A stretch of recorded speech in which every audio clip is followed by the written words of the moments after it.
Sejam todos bem-vindos ao nosso podcast, onde nós vamos falar sobre a mentalidade empreendedora, as crenças limitantes, né, que muitas vezes não nos deixam evoluir, não nos deixam prosperar na vida. E é muito óbvio, né, para nós que já trabalhamos isso com algum tempo, né, durante algum tempo, que tudo está relacionado à maneira com que nós pensamos, com a maneira com que nós interpretamos toda a nossa existência, todo está ligado à nossa programação mental.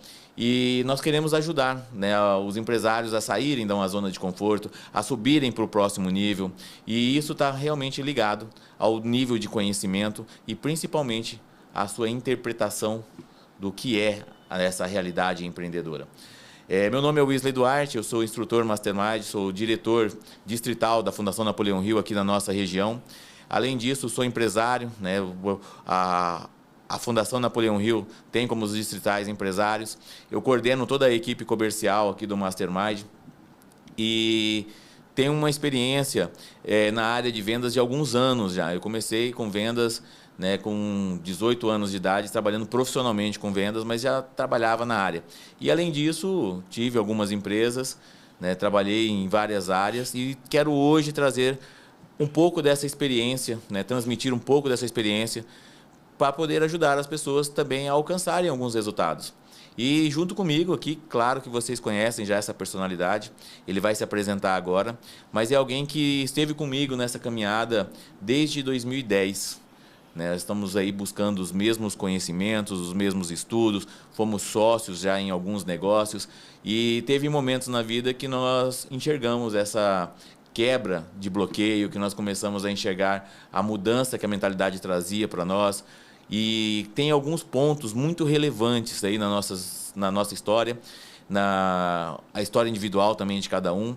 E nós queremos hoje, a partir desse podcast, compartilhar isso com vocês. Não é a primeira vez que nós estamos em um podcast, já tivemos em outras oportunidades, mas com este assunto, para falar sobre isso, com essa profundidade, é a primeira vez.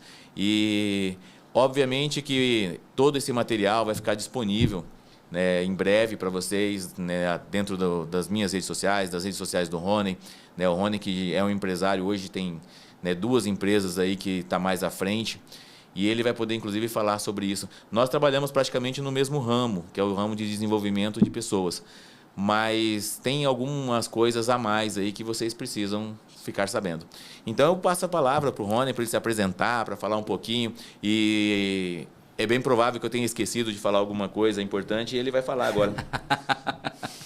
Obrigado, Wesley.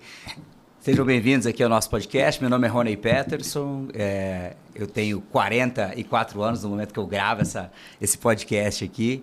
Né? Eu gosto de me apresentar sempre da mesma maneira. Né? Eu sou o pai da Ana Clara e do Davi, o esposo da Luciana, né? Que, acima de tudo, para mim, vem esses princípios, esses valores da família. Mas eu também sou um empreendedor com mais de 20 anos de experiência na área de gestão. Né? Atualmente, eu toco 2 negócios, que é uma empresa de tecnologia que já tem 14 anos de vida, e o Método GEM, que é um método de gestão estratégica para negócios, que é um método, né? Um treinamento que eu criei, uma empresa focada em formar empreendedores e gestores que querem sair do operacional e irem para uma posição mais estratégica, construir empresas mais lucrativas a partir da gestão. Mas essa noite nós viemos aqui para falar de mentalidade, mas não só a mentalidade, mas uma mentalidade empreendedora, né, Wesley? O que seria, né, uma mentalidade empreendedora? Se você pudesse já começar resumindo esse termo, o que é uma mentalidade empreendedora? Olha, teria várias maneiras, inclusive, de explicar. E mesmo tentando explicar, né, tentando criar grandes teorias, mas tudo ainda ia ficar muito vago, porque só entende de mentalidade empreendedora quem já passou pela fase de não ter a mentalidade e um dia falou assim, não, eu vou empreender. Tem muita gente empreendendo que não tem a mentalidade empreendedora ainda.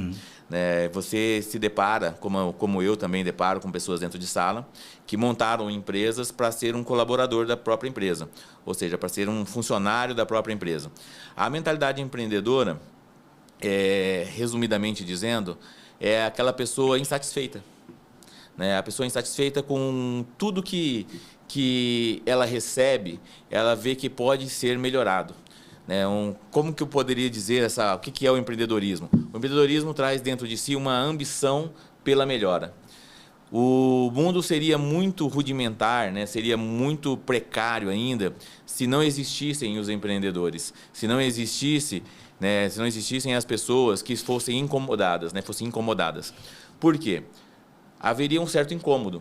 Nós talvez não estaríamos tão tecnológicos, talvez nós não estaríamos vivendo, né, de uma maneira tão confortável hoje, se não estivéssemos incomodados. E eu falo de incomodar, e, né, que as pessoas até pensam muito da incomodação como algo negativo. Sim. Né? Você, estou incomodado, é algo negativo.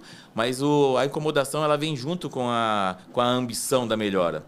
E o empreendedor é aquele insatisfeito com essa realidade. Por que alguém constrói um colchão, né, melhor, né, do que o outro? Né? É para gerar um conforto. Por que a tecnologia facilita tanto a nossa vida? Porque algum dia alguém ficou desconfortável em ter que correr grandes distâncias, perder tempo para assinar um documento, para fazer uma reunião. E alguém se incomodou com isso e falou assim, não, nós precisamos melhorar isso, fazer de uma forma mais fácil. E toda a facilidade que foi sendo construída ao longo dessa nossa existência foi pelos empreendedores. Porque por trás dessas melhoras, sempre tinha alguém empreendendo com a ideia, com um produto, com um serviço que facilitasse a vida da outra pessoa. Então, a mentalidade empreendedora, se nós fôssemos resumir de alguma forma, é a mentalidade de um ser humano incomodado com a situação, que quer uma melhora, a pessoa que quer melhorar. Agora, vai muito além disso, né, Rony? Porque quando nós falamos de pessoas querendo melhorar, às vezes ela quer melhorar, mas ela ainda fica refém de todos os processos que estão envolvidos nesse setor da empresa. Mas por que isso? Porque ela empreende, mas a mentalidade dela é uma mentalidade de pessoas que querem continuar sendo escravas do próprio trabalho. Não é que ela quer, é que ela não vê, porque não tem a mentalidade assim, a mentalidade desenvolvida ao ponto de entender que ela não precisa daquilo, que as ideias que fazem essa movimentação, né, da inovação, da novidade, ela não precisa que você simplesmente faça todo o processo, mas que você esteja supervisionando, que você esteja cuidando com as atitudes que vão levar aquele produto ou aquele serviço adiante. Agora, é muito fácil você saber, né, uma pergunta que define muito, né, alguém com a mentalidade empreendedora que está livre de crenças, né, que são aquelas crenças limitantes, das que não possuem crenças limitantes. E eu falo isso porque eu vejo alguns empresários que saíram realmente do zero e construíram grandes impérios, né, como empresas, às vezes até mesmo economicamente são muito bem-sucedidos. Eles não têm medo, eles não possuem medo mais, eles já se romperam desse medo. E eles não têm medo nem de perder aquilo que já conquistaram.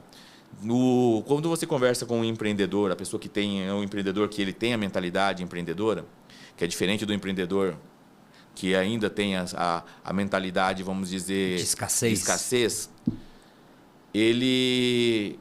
O empreendedor que ele sabe aonde ele quer chegar, ele não tem medo de perder aquilo que ele já conquistou. Então, quando você conversar com alguém que está empreendendo, você faz uma única pergunta para ele. Assim, você apostaria tudo que você já conquistou até agora para fazer esse negócio dar certo?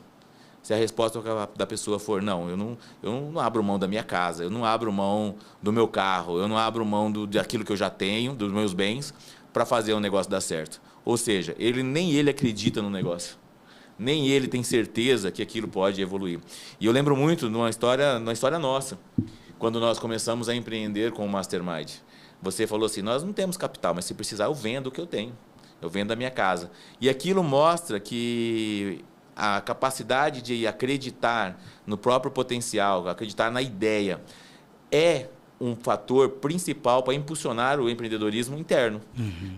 Você não ter medo, porque você sabe, você acredita. E não é acreditar só no negócio, é acreditar em si mesmo.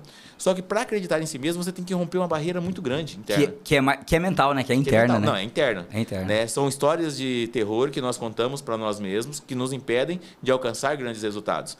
Eu conversei esses dias com um empresário que hoje assim, alcançou um nível bem elevado de faturamento. Uhum. Em 2 ou 3 anos, ele foi aí de um faturamento de 120 mil para 1 milhão e alguma coisa. E quando eu perguntei para ele qual foi o fator, né, que fez essa virada de chave, ele falou, foi quando eu perdi o medo de perder o pouco que eu tinha. E tem gente que se apega tão pouco, né, assim, a uma casa, um apartamento, uma coisa que é pequeno perto do tamanho do potencial que a pessoa tem.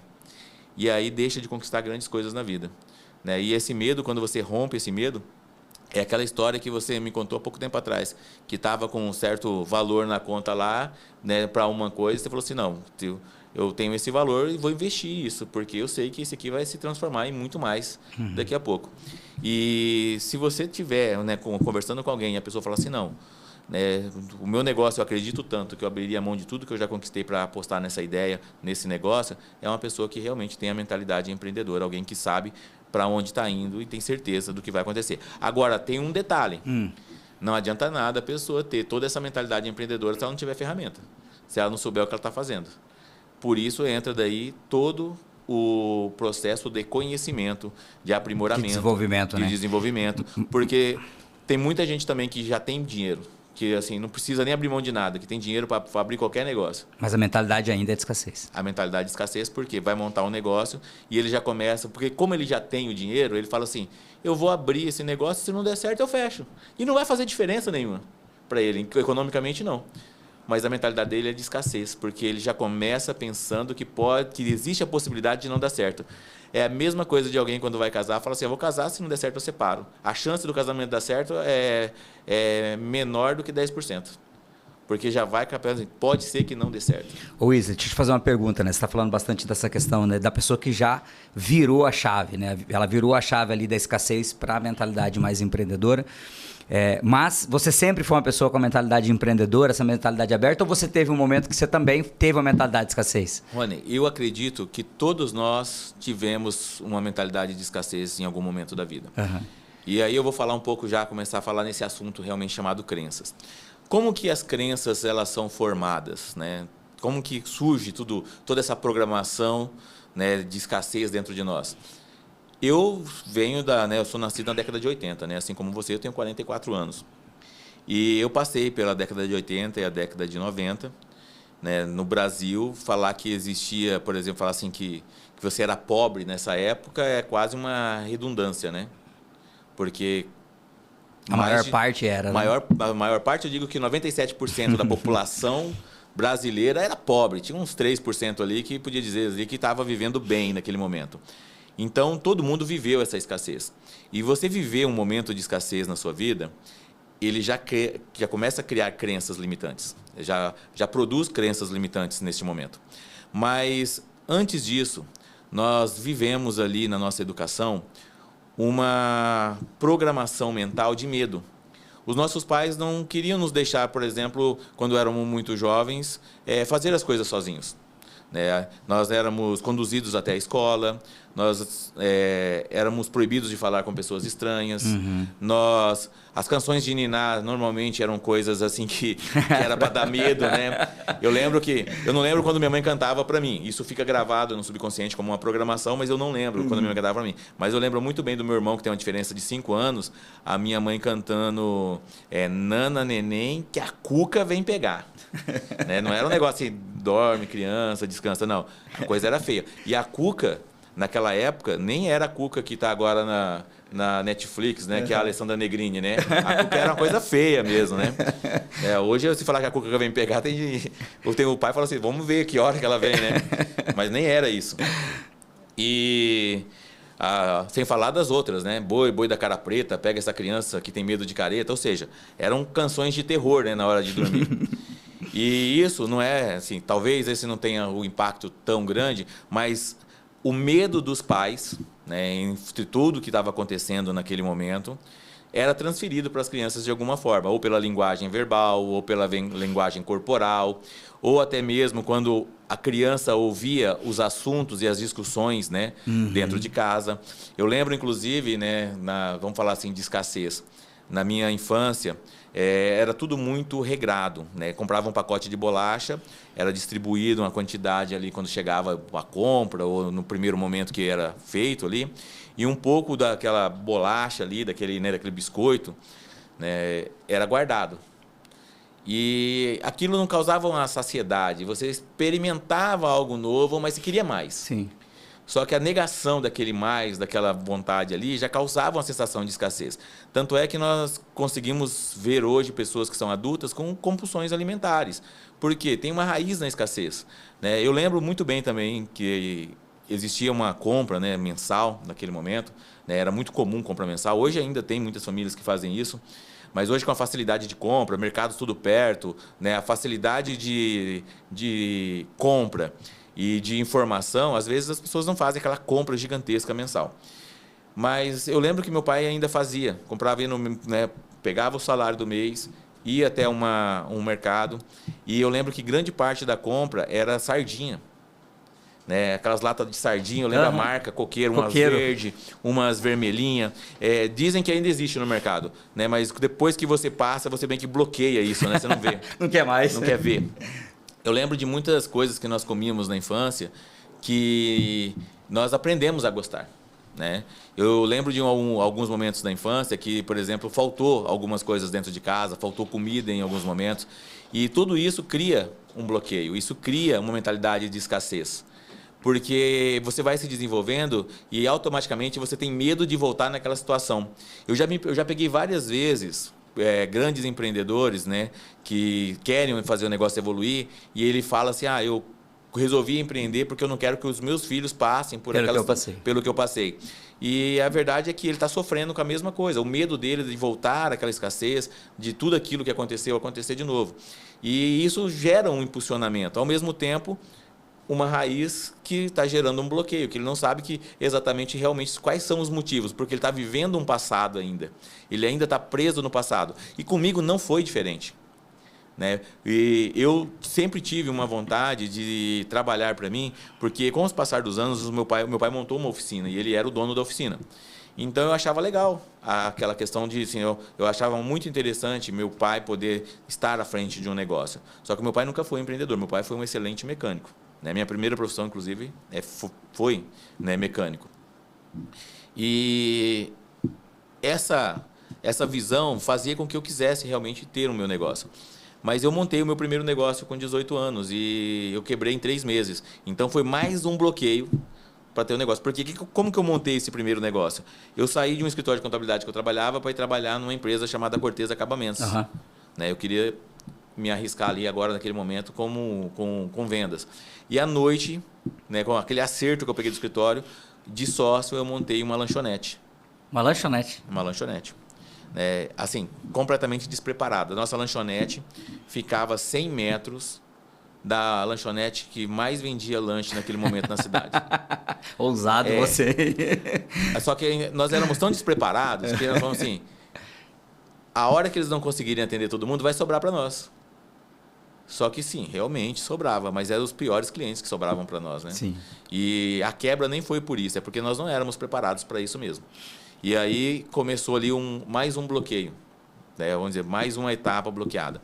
Mas dentro de mim eu não havia desistido ainda, mas eu não tinha preparo nenhum. Tanto é que a primeira vez que eu me tornei, né, vamos dizer, um empresário, né, me tornei empresário, junto com toda essa mentalidade que ainda era uma mentalidade de escassez, de ser empregado, eu me vi realmente perdido. Tanto é que o estresse daquilo me desenvolveu, né, um diabetes. O pâncreas travou e eu desenvolvi diabetes por causa do estresse que aquilo causava. Então, assim, a pergunta é, sempre tive essa mentalidade? Claro que não.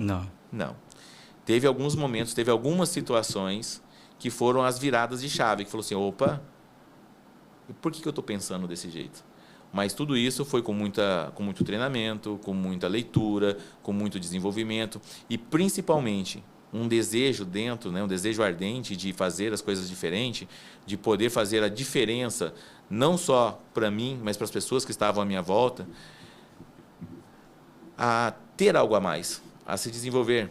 E essa questão do bloqueio mental, do bloqueio da escassez, ela é tão forte, que em 2022 eu estive no México, né? E eu estava numa situação muito confortável no México.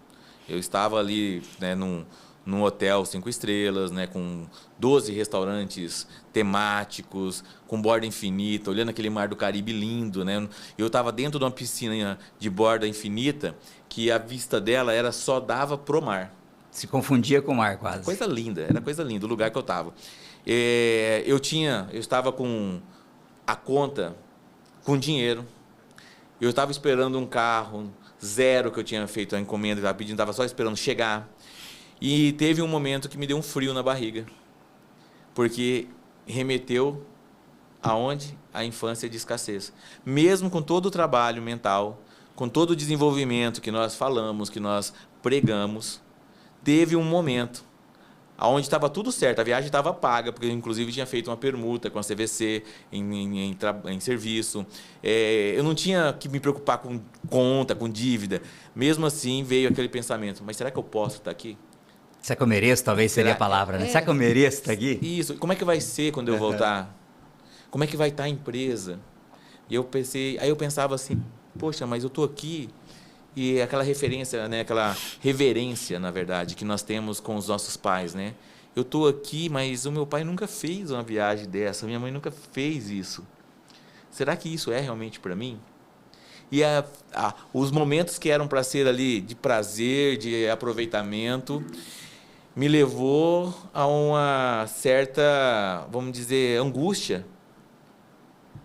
Eu não tinha problema externo acontecendo, nada externo, mas internamente comecei a criar problemas onde não existia. Como fazemos isso em vários momentos da nossa vida, né? E quando nós falamos de empreendedorismo, tem muitos empreendedores que já criaram problemas que nem existem ainda.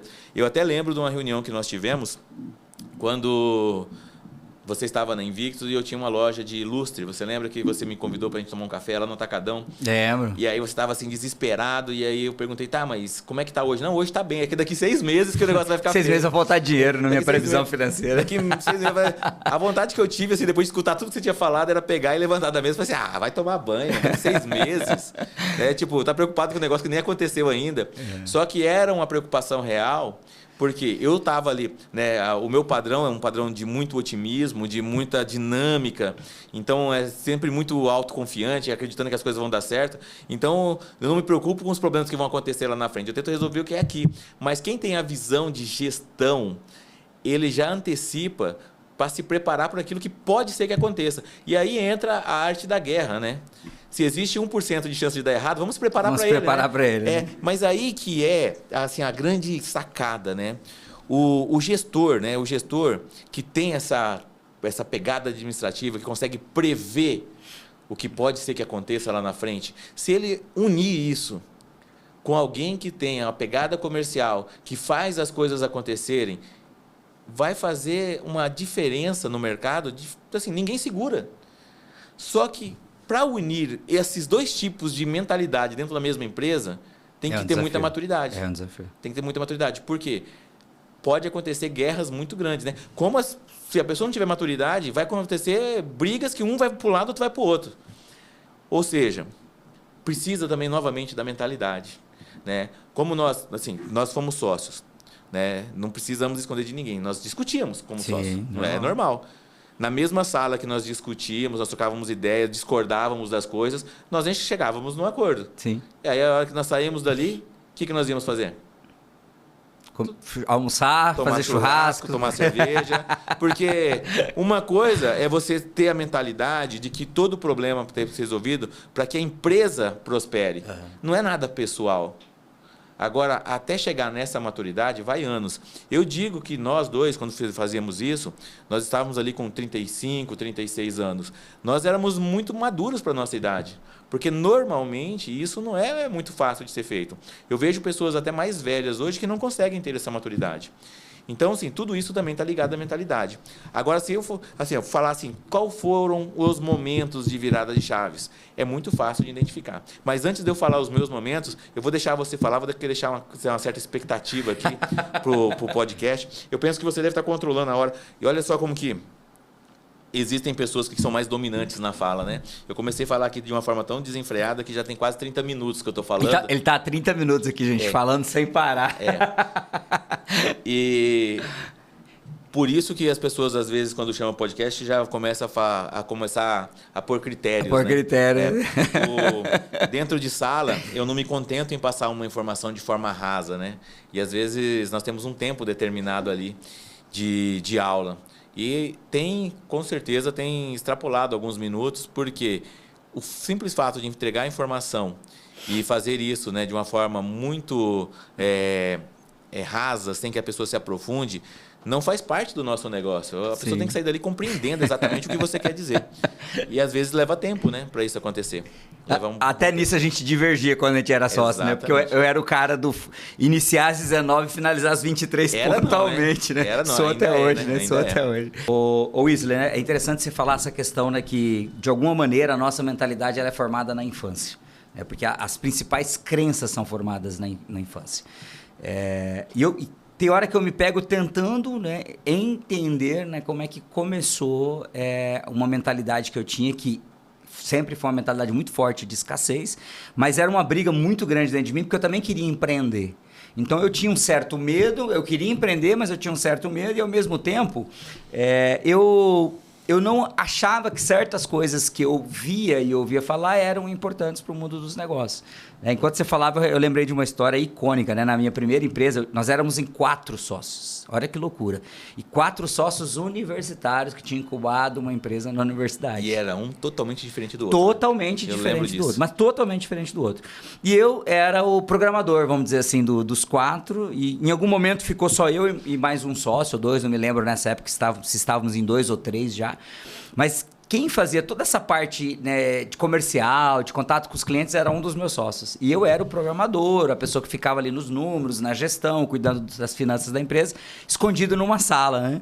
E nessa época eu tinha um cabelo comprido que era horrível, né? Então, assim, né, dica para quem quer ter cabelo comprido, o cabelo tem que ser bom, né? Meu cabelo era muito ruim e para ser comprido você não tem noção, era um negócio ridículo. Era um cabelo horrível. Eu me vestia de uma forma bem estranha. Eu não quero ofender nenhuma classe aqui agora, então, de uma forma bem estranha. E um dia o meu sócio falou assim: olha, parou o software da livraria tal que a gente atendia aqui na cidade. Um dia de chuva, e eu só tinha uma moto naquela época, eu coloquei a capa de chuva, entrei na minha moto, montei na minha moto e fui para essa livraria. Só que eles nunca tinham me visto. E quando eu entrei nessa livraria, meio que tirando a capa de chuva, eu estava com uma blusa de frio, com touca, com gorro, né? Que eu entrei, eu vi que o pessoal chega meio que assustou, né? E aí eu falei assim, não, eu vim para resolver um problema do software. E ele falou, tá, quem que é você? Eu falei, eu sou o programador, eu sou o sócio de fulano. Aí ele, tá bom, pode resolver. Eu fui lá, resolvi o que tinha que resolver. E aí depois ele ligou pro meu sócio e falou, cara, você tem que repensar teu sócio, cara. Eu quase chamei a polícia quando ela entrou aqui na empresa. O cara chegou aqui de touca, né, de gorro, com a capa de chuva e um cabelo comprido, esquisito e tal. E aí eu falei pro meu sócio assim, mas nada a ver isso aí, cara. Né? Porque na minha cabeça era o quê? Se eu fosse inteligente, eu soubesse fazer algo, ou seja, se tecnicamente eu fosse bom, era o que bastava para uma empresa dar certo. Né? Eu não tinha essa consciência, né, que a gente tem hoje, né, de que existem vários fatores que influenciam, né, o mundo dos negócios, o empreendedorismo. Então a minha mentalidade era uma mentalidade muito fechada. Eu não me abria, né? Eu não me abria nem sequer para pôr uma roupa bonita ou para cuidar da aparência. Eu achava que aquilo não era necessário. Mas talvez, e aí agora analisando, isso vem de tudo que eu também vivi na infância, né? Da forma como eu vi os meus familiares, né? O desafio que eles tiveram, né? O meu pai sempre foi empreendedor, e eu brinco em sala, né? Ele é um empreendedor que teve uma empresa na infância desde o primeiro dia e até hoje está na infância, que é aquela empresa onde ele faz tudo, então ele é um empregado da própria empresa. E quando ele falta não tem empresa. E quando ele falta não tem empresa. Então eu vi meu pai empreender a vida toda, então isso gerava em mim um anseio para empreender, mas eu vi o meu pai sair de manhã e voltar à tarde sujo de graxa, né? E voltava a pé para casa, né? Sujo de graxa, porque meu pai tem uma bicicletaria, né? Ou uma oficina de bicicletas, a gente sempre chamou meu pai de bicicleteiro, que é a forma mais fácil, né? Meu pai era bicicleteiro, ou é bicicleteiro. Só que agora é mecânico. Agora ele é mecânico de bicicletas, né? E agora não é mais a bicicletaria do Divino, é a Ciclo Divina. A gente fez um rebrand na marca dele, né? Então, mas assim, assim, eu via meu pai voltar sujo de graxa. Então, assim, eu tinha uma mentalidade de escassez, né? Em alguns momentos, né, quando eu era mais novo, eu sentia uma certa vergonha, né? Pô, meu pai cheio de graxa, chegando em casa. Então, assim, eu fui vendo que foi formando em mim uma mentalidade, né, que eu não dava valor para algumas coisas, né, que eram muito importantes, mas era só uma questão mental. Porque no momento que eu entendi que aquilo era uma questão que precisava ser mudada, e aí você vai lembrar, depois eu vou falar um pouquinho dessa história, que eu entendi que eu precisava mudar essa mentalidade, virou uma chave na minha vida, inclusive a nível de prosperidade. Porque as coisas começaram a acontecer numa velocidade que antes não aconteciam. E aí, às vezes, né, e aí, com todo respeito aos coaches, mas parece papo de coaching, né? E aí eu quero deixar isso claro que existem os coachings que são muito bons e os coachings picaretas, assim como todo negócio. É uma baita da ferramenta. É uma baita da ferramenta. Tem os picareta, né? Pena que está na mão de algumas pessoas que são Pena que tem muito picareta nesse mercado, né? Exatamente. Mas assim, parece aquele papo de coaching picareta, acho que eu vou melhorar a frase. Parece aquele papo de coach picareta que se você mentalizar, tudo vai mudar da noite pro dia. Não, não é isso, né? Mas se você não mudar a forma como você pensa, se enxerga o mundo, as coisas também não vão mudar. Isso aqui que é difícil, Rony, a gente falar assim, mudar a mentalidade. Para quem não está antenado a isso, para quem não está fazendo hoje, não está passando por essa transmutação, não vai entender nada dessa conversa nossa. Ele vai falar assim, que conversa de doido, porque ele não vive isso, né? Parece que só para quem realmente está preparado, ou quem tem uma pequena noção disso, é que vai absorver, inclusive, todo esse conteúdo. E isso é uma coisa que assim, não dá para entender, né, o que é. Eu vou falar uma história rapidinho da sua infância, que talvez eu não tenha compartilhado com você sobre isso, e você pode comentar, porque é justamente a época da infância. Quando nós estudávamos lá, eu e o Rony estudamos num colégio estadual aqui em Dourados, chamado Floriano Viegas Machado. Nós estudamos a quarta Viegas. Na quarta e na quinta série. E o Rony, ele levava dinheiro todo dia para comprar lanche, né? Uma coisa que para mim, naquele momento da vida, era algo assim impossível, era só rico que ia. E o pai dele, né, não só o pai dele, mas a mãe dele, levava ele e a irmã todos os dias para a escola de carro. E nem éramos uma família com uma situação abastada financeiramente, não. Sim. Então, mas isso transmitia para mim, que vivia numa situação completamente diferente, né, uma escassez muito maior naquele momento. Eu falava assim, caramba, esse menino é rico, né? Esse é pai do rico. E isso foi importante para mim, porque gerou dentro de mim uma disputa naquela época de provar que eu podia ter as mesmas notas que ele, né? Ou seja, ele pode ser rico, mas ele não vai ser melhor que eu.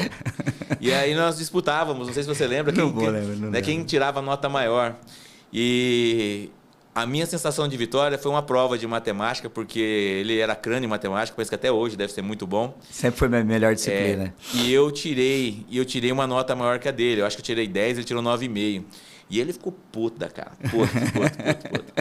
Mas essa crença, né, de que ele era rico, né, era algo assim muito grande dentro de mim. Então, assim, sempre criava-se uma certa distância até o dia que eu fui na casa dele. E aí, quando eu cheguei na casa dele, eu vi que naquela época você morava no fundo. Morava no fundo da secretaria do meu pai. Né? A casa, né, não tinha divisórias. Era tudo aberto. Assim, tinha umas bicicletas que era a coisa mais linda do seu pai, umas caloidez japonesas, umas coisas lindas, né? Mas quando eu cheguei na sua casa, que eu vi que assim, não era uma casa gigante, que não era uma coisa de rico, eu percebi que, assim, caramba, ele é uma pessoa igual eu, né? Ele pode ser, ele pode ser meu amigo. E aí, assim, a nossa amizade se aproximou muito, tanto é que a gente começou a conviver mais naquela época, né? Sim. Os nossos pais foram colegas de escola no mesmo colégio que nós estudamos. E é óbvio que nós não ficamos amigos de lá para cá, né? Essa relação, assim, ela teve momentos que eu fui morar em outra cidade, nós nos reaproximamos novamente em 2010. Mas o que foi mais interessante foi a crença que ela é desde a criança. Né? A criança não lembra disso, mas desde a criança ela olha para outra e fala assim, ela é melhor que eu de alguma forma. E então, essa implantação das crenças, e aí vamos falar assim, que todas as crenças, porque elas são transferidas dos pais, principalmente, né? A maior parte delas, né? E é muito comum dos professores também acontecer isso. Tanto é que Hoje a gente vê muito a nível político as crenças dos professores, né, serem implantadas nos alunos, a questão de toda a visão social, a visão econômica, e isso é lá embaixo. Então, até penso muito, né, que nós estamos vivendo um momento político, que o investimento, talvez, na educação precisa ser mais cuidadoso nesses primeiros anos de escola. Mais preparar melhor, né? Não que os professores não sejam preparados, mas preparar justamente nesse assunto de crenças, né? Isso vai mudar muito, porque isso é muito no Brasil. Se você vai em outros países, principalmente países, né, mais desenvolvidos, a criança ela aprende já a vender a limonada na frente da casa, sim, a desenvolver projetos econômicos, a entender sobre economia, e aqui não. Aqui é muito, né, ainda é muito diferente. Mas eu só estava lembrando dessa história porque você começou a falar né, das crenças da infância, né, desse momento assim que eu, como criança, né, tive uma história de crença, né, e que era uma crença assim, que limitava, inclusive, já como criança. Imagina quando adulto. Quando adulto, essa crença continuava, sabia?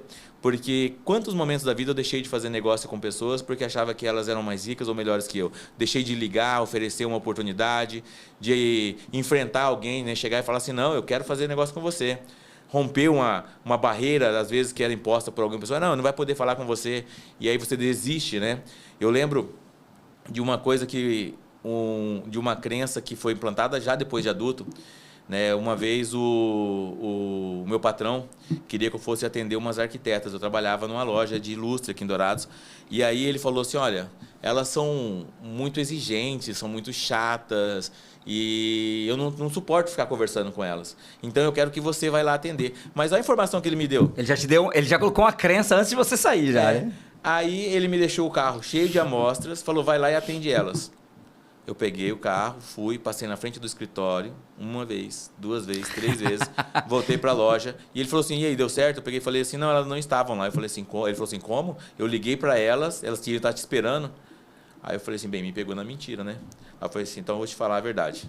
Eu falei assim, Júnior, é o seguinte, eu fiquei com medo de ir lá atender elas. Depois de tudo que você me falou, Aí ele pegou e falou assim, não, agora você vai lá e vai atender mesmo assim. E eu fui e atendi. E no fundo, era uma crença dele que ele transferiu para mim, porque ela era daquele jeito talvez com eles. Comigo elas me atenderam da melhor forma possível, fizemos tudo que tinha que ser feito, a venda foi fechada, uma venda inclusive muito boa, mas a crença que era dele, ele transferiu para mim de uma forma tão forte que já me bloqueou. E quantas vezes nós não fazemos isso com os nossos filhos, não fazemos isso com os nossos amigos, com os nossos colaboradores, nós implantamos as crenças que nem nós, muitas vezes, não acreditamos de verdade naquilo. Mas e você falou uma coisa interessante agora, né, que eu estava pensando. Você falou assim, às vezes a gente vai atender uma outra pessoa, vai vender para uma outra pessoa, e às vezes a gente se sente inferior, né? E eu vejo isso acontecendo toda hora. Converso com muitas pessoas, às vezes a pessoa, quando ela está num negócio que ela pode vender para pessoas que têm um poder aquisitivo muito mais alto, às vezes ela tem desafio para vender, porque ela se sente inferior. Ela se sente subjugada, ela se sente menor na negociação e muitas vezes ela não consegue avançar na negociação por conta disso. Mas é só uma crença, né? Porque essa pessoa, independente do valor que ela tem, ela vai comprar de qualquer outro, de qualquer outra pessoa. E você, às vezes, está deixando de vender porque você tem uma crença, né, que você nem percebe muitas vezes, porque aquela pessoa para quem você está vendendo é uma pessoa que talvez é mais influente, tem mais dinheiro. Ô, Rony, e essa crença ela influencia no resultado até mesmo na hora das objeções. O primeiro não, a pessoa já desiste. Já desiste. Por quê? Ele já faz assim, não era para ela mesmo, né? Eu já sabia que isso ia acontecer. Me lembrou um negócio agora, a gente teve uma pessoa, um ou mais pessoas que trabalharam para nós, que eles tinham muito desafio para vender. E um dia a gente foi entender que eles tinham desafio para vender porque eles achavam o produto caro. Eles mesmos não compravam. Eles não comprariam, eles não teriam coragem de pagar aquele valor do produto. Eu vou falar um dia que você fez eu ficar muito chateado numa venda que nós fomos, que o cliente falou assim, não, mas esse valor por um final de semana, aí ele pegou e falou assim, eu acho muito caro. Aí você falou assim, não, é caro mesmo. Falou, é caro mesmo. É caro mesmo. Aí eu tava assim, como assim? Como assim? Aí ele me dava uma objeção, você confirmava que... Aí nós ainda bem que o Wesley estava lá, gente. Não, mas nós não vendemos. Daquela venda. Eu não vou lembrar dessa, mas não precisa falar o nome, não. É um amigo nosso, inclusive, hoje ele é vereador. Nós somos no escritório dele. Tá bom, lembrei, já lembrei. Eu falei... Lembrei. Aí só que nós dois só falamos assim, bem, Agora nós sabemos que nós não conseguimos vender porque a gente não conhece esse produto. Aí naquele mesmo momento a gente resolveu. A gente sentou e falou assim, vamos resolver isso. E aí conseguimos fechar aquela turma, né? Mas... E aí você falou um negócio interessante, né? A gente não sabia o valor que o produto tinha porque a gente nunca tinha feito o treinamento. Exatamente. A gente estava vendendo um treinamento que ia vir uma pessoa de fora dar o treinamento, a gente nunca tinha feito. E era um desafio muito grande eu falar, mas vale tudo isso por um fim de semana? Olha que interessante. Você falou, eu não lembrava dessa história. Né? A gente só foi entender que aquilo valia o dia que a gente fez. A gente falou, cara, vale. E tanto é que a segunda turma foi muito mais fácil de vender. Foi. Né? Vixe, não, vendeu fácil. Eu lembro que nós saímos de lá, assim, eu olhei pra você e falei assim, cara, o que você fez? Você não lembra? O que você fez? Por que você fez aquilo? Aí você falava assim, o que eu fiz? Era uma barreira invisível, né? Era uma crença invisível, você não estava percebendo. E muitas vezes nós não percebemos o que estamos fazendo. Nem na nossa liderança, nem na nossa visão empreendedora, muito menos na venda, né? A gente não percebe. Por isso que existe um treinamento de venda, que a gente faz as coisas sem perceber. O bom é que, às vezes, quando nós estamos com outra pessoa percebe. Dá o feedback, né? A mesma coisa quando você começou a vender software e você ia pro cliente e falava assim, ó, daqui 3 meses você vai saber que se você tá no vermelho. Daqui 3 meses você vai saber. Eu lembro como se fosse o dia que você me corrigiu disso. Aí eu ficava assim, tipo... A pessoa não quer saber se ela vai estar no vermelho. Tipo assim, muda a fala. A linguagem era muito negativa. E o cliente olhava aquilo e falava assim, pra que eu vou comprar um software para saber? Eu já sei que eu tô na merda. Eu tô na merda, eu tô no vermelho. Pra que eu vou precisar de um software para saber que eu tô na merda? Não preciso. Ou seja, a intenção era muito boa, mas a crença, porque vivia muito aquilo... Porque vivia no vermelho o tempo todo. Exatamente, né? Era o que estava vivendo. E aquilo era algo que era tão real que na hora de transferir, a gente transferia aquilo. Então a gente transfere as nossas crenças para os nossos clientes também. E muitas vezes não fechamos negócio porque fazemos isso. Exatamente. E aí, como que muda isso, né? Gente, é um processo. Nós podemos até falar um pouco sobre isso, mas isso você vai aprender dentro de sala. Dentro de uma sala mastermind, dentro de uma sala do GEM, dentro de um processo de desenvolvimento pessoal aprofundado. Não é do dia para a noite, né? Eu falo assim que a minha mentalidade ela começou a mudar. E começou, né? Porque a gente está em mudança o tempo todo, né? Ela começou a mudar em 2010. Porque até 2009, né, na primeira empresa que eu tive, como eu falei, eu era o programador trancado numa sala, né, desenvolvendo e cuidando dos números da empresa. Sim. Mas assim, num estresse constante, quase entrando num burnout. Né, eu falo que... Não existia o termo ainda. Eu acho que talvez eu até estava no burnout, só não sabia que era um burnout. Né, mas um estresse constante, coitado da minha esposa e do meu time. Na época eu literalmente comia o rim deles todos os dias, né, ali na empresa, pancadaria mesmo. Então estresse constante. Quando em 2010 eu decidi, né, que aquela empresa não dava mais certo e resolvi abrir outra empresa, veio assim, caiu como uma luva. O Wesley apareceu lá depois de mais de décadas que a gente não se via, acho que mais de 20 anos que a gente não se via, e veio falar de um treinamento de desenvolvimento pessoal. E aí eu falei, cara, que treinamento? Ele falou, não, eu estou vendendo um treinamento chamado Mastermind. Na época o Wesley trabalhava como vendedor para o distrital local aqui, né, para o diretor local. E aí eu falei, tá bom, mas como que é isso? Quando ele me falou o valor, eu assustei, né? Sim. E eu não tinha capacidade de pagamento daquilo à vista naquele momento. Mas né? O primeiro encontro, eu não tive nem coragem de falar de treinamento do Mastermind. Você lembra disso ou não? Você estava na empresa ainda lá em cima da Modas Bio. Lá, antes. Eu fui visitar você antes. Tá, perto da casa da Ana Paula ali. Ah, tá bom. Verdade. Eu cheguei lá... A Modas Bio já era Invictus. Já exatamente. É verdade. Você estava tão negativo, você estava tão... pilhado, estressado. Né? Assim, toda fala, né, vinha algo negativo, vinha assim, que eu não tive coragem nem de falar de treinamento. Eu acho que depois naquele momento eu penso que a crença limitante estava em sua. mim, né? Eu falei, meu Deus. Né? Eu falei assim, outra hora eu volto aqui. Falei, lembra? Aí voltei com o livro depois. O livro A Lei do Triunfo. Mas naquele momento não tinha nem coragem, porque eu acho que o momento que você estava vivendo, né, de estresse, que até você decidiu separar ali a sociedade, né, naquele momento, eu acho que era tão grande que você me assustou, né? Eu falei assim, não. E eu tenho certeza que se eu tivesse uma mentalidade que eu tenho hoje, possivelmente eu não teria ido embora e voltar outra hora para vender. Mas naquele momento eu penso que não estava preparado para enfrentar um tipo de cliente daquele. Não, era um momento tenso. E aí, eu lembro que eu dei acho que 10 cheques na época para fazer o treinamento, porque eu não tinha como pagar à vista.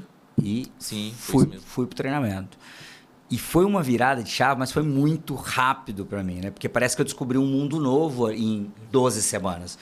Então, eu sempre fui muito ávido de conhecimento, sempre gostei de estudar muito, ler muito, e ali eu encontrei um mundo novo. Antes eu não era de ler livros sobre desenvolvimento pessoal, sobre mentalidade, nada disso.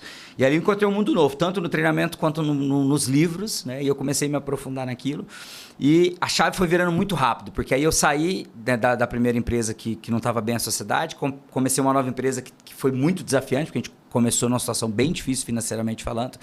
Mas ali eu já tinha uma mentalidade diferente, ainda com muita coisa para mudar, mas muita coisa, porque era só o início da mudança, mas ali já mudou, né? Mudou a forma com que eu me enxergava, porque eu falei, cara, agora eu vou ter que ser a cara dessa empresa, eu vou ter que sair para vender, né? Quando eu perdi o vendedor, que era a cara da empresa naquele momento, o Izzy falou assim, cara, eu acho que nesse momento o único jeito é você sair para vender, aprender a fazer isso para depois você treinar outras pessoas. Você sempre vai ser refém de alguém, né? E como empresário, você precisa aprender a vender. E aquilo para mim não fazia muito sentido, porque eu sempre falava assim, eu odeio vender, eu não gosto de vender, eu não nasci para vendas, porque eu era um cara muito técnico. E você falou, não, eu vou te ensinar. Aí o Wesley viajava comigo, ia atender os clientes em outra cidade, fazia as vendas, eu olhava, depois ele vinha me ensinando. Mas ali eu já estava numa outra mentalidade, que era a mentalidade do eu posso aprender, né? E eu vou te falar uma coisa, né? Eu ali já estava com a crença um pouquinho mais, vamos dizer, evoluída, porque eu estava falando para você que eu ia te ensinar uma coisa que nem eu sabia direito naquele momento, né? Mas você foi um excelente vendedor, né, já sabia porque trabalhava no ramo, mas eu não tinha um conhecimento ainda tão aprofundado. Eu posso dizer que ainda sei muito pouco sobre vendas, né?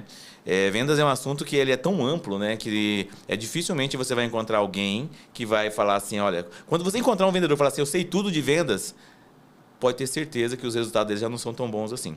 Porque eu conheci um vendedor, tá, na cidade de Ponta Porã, que eu treinei ele, e ele fez uma venda só, foi uma venda de 5 milhões e 400 em um dia. E esse mesmo vendedor falava assim, eu preciso aprender muito sobre venda. Se uma venda dele era de 5 milhões e 400, ele falou que precisava aprender muito sobre vendas, eu falei, peraí, eu ainda tenho mais do que ele para aprender. Então, eu estava treinando ele, né? Falei assim, então eu tenho mais que aprender, né? Ou seja, a vendas ela tem um campo muito extenso, né, de aprendizado. O que muitas vezes as pessoas não entendem, até mesmo quem já é vendedor, é que isso existe muita ferramenta, existe muitas coisas que precisam ser aprimoradas. E nem mesmo o empreendedor às vezes não entende que a principal habilidade que precisa desenvolver é a de vendas, né? Porque se ele não vender o produto internamente, se ele não vender o produto, né, para as pessoas à sua volta, para os seus próprios vendedores, se ele não souber como colocar esse produto no mercado, ele não vendeu para ninguém e a movimentação do dinheiro não acontece. E aí você entra num ponto importante, né? Porque talvez essa seja a crença mais comum entre os empresários, que é a crença da venda. Né? Porque uma boa parte dos empresários, eles não se consideram vendedores, eles não gostam de vender. Uma boa parte é apaixonado pelo produto, pelo serviço que presta, mas não gosta de venda. E aí, por isso que talvez a gente vê tantas empresas com tanto desafio, porque quem deveria dominar essa arte, pelo menos para estruturar esse departamento, ele foge disso, ele corre disso. E aí, vamos lá, eu penso que tem tudo a ver com o papo de hoje, né? Por que as pessoas têm tanto problema com as vendas? Para dizer assim, eu vou me tornar um vendedor. Eu sei a resposta, mas eu quero ouvir de vocês. Essa resposta também é uma resposta ampla, né? Dá para conversar também 2 horas só com ela, né? Mas resume, tenta resumir essa. Mas eu vou te contar uma coisa. Eu, quando me tornei vendedor, pelo que os vendedores ganhavam, pelo salário. Não tinha outro motivo, eu queria ser vendedor para ganhar dinheiro. O problema é que quando eu me tornei vendedor, eu não sabia vender, eu me escondia dos clientes. E quando eu comecei assim, a entender sobre venda, comecei a ter um resultado melhor com vendas, a minha fala principal é, eu não vou ser vendedor pro resto da vida. Eu não quero isso para mim. Como se fosse um demérito. Tanto é que a minha decepção com a faculdade de administração foi que quando eu entrei na faculdade de administração, foi para sair, né, da venda. Da venda. Não, eu não quero ser vendedor. Vou virar administrador. Vou fazer uma faculdade, porque se eu fizer uma faculdade, né, então eu escolhi aquela que mais era conveniente no momento pelo que eu trabalhava, que era no comércio, eu vou fazer administração de empresa.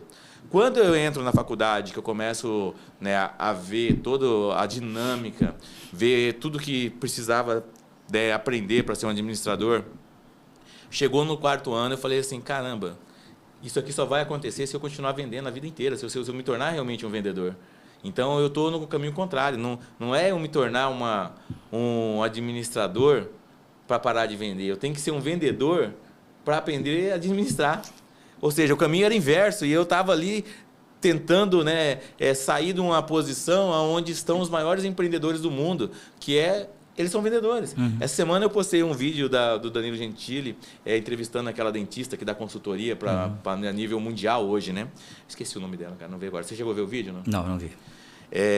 Ela falando, né, que os grandes empreendedores, todos são grandes vendedores. E aí o Danilo Gentili começou a falar de pessoas que ele conhecia também, que eram grandes vendedores. Um vídeo assim, bem simples. Inclusive, um vídeo simples que eu postei lá deu 6 mil visualizações. Né? Mas o detalhe é, se você não tiver essa habilidade de vendas, se você não tiver, né, a capacidade de olhar para o seu negócio e falar assim, olha, esse produto ele vai fazer a diferença na vida das outras pessoas, isso vai transformar a nossa empresa, ele vai contribuir com o nosso crescimento dentro da empresa, você não vai tirar esse produto nem da prateleira, não vai tirar esse serviço nem do mundo das ideias, e isso vai ser algo genial, que vai ficar só para você. Nunca vai ser transformado, né, em realmente um capital, vamos dizer, financeiro na sua vida. Por quê? Também está ligado à nossa mentalidade, está ligado à nossa mente.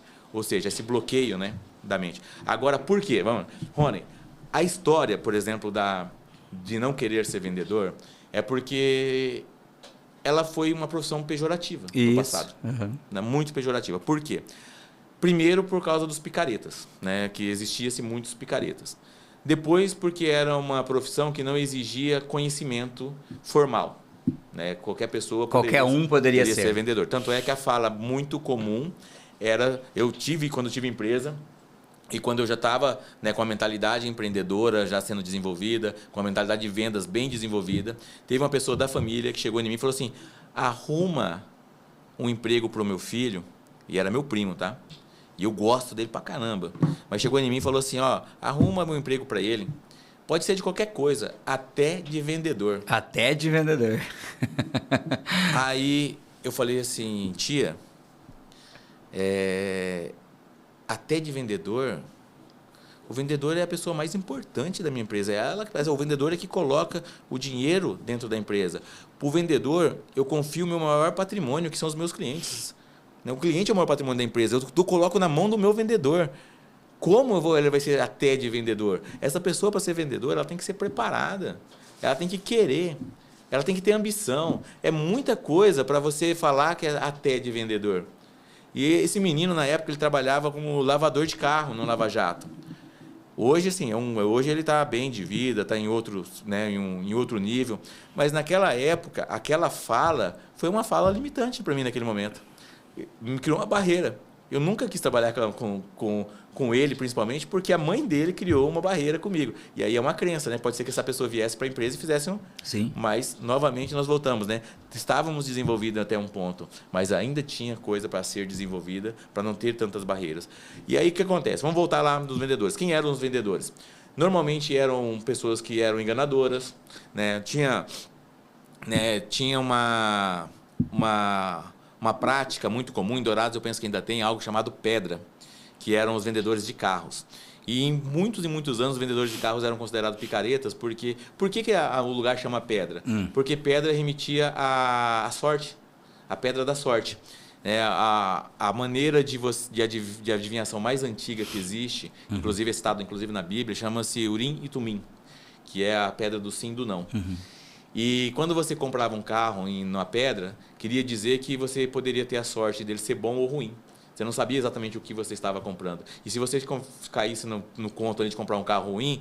Na lábia do vendedor? Não tinha volta, porque não tinha garantia, não tinha nada. Então, assim, tudo isso, né, ia levando toda a profissão para algo muito pejorativo, não era algo tão profissional.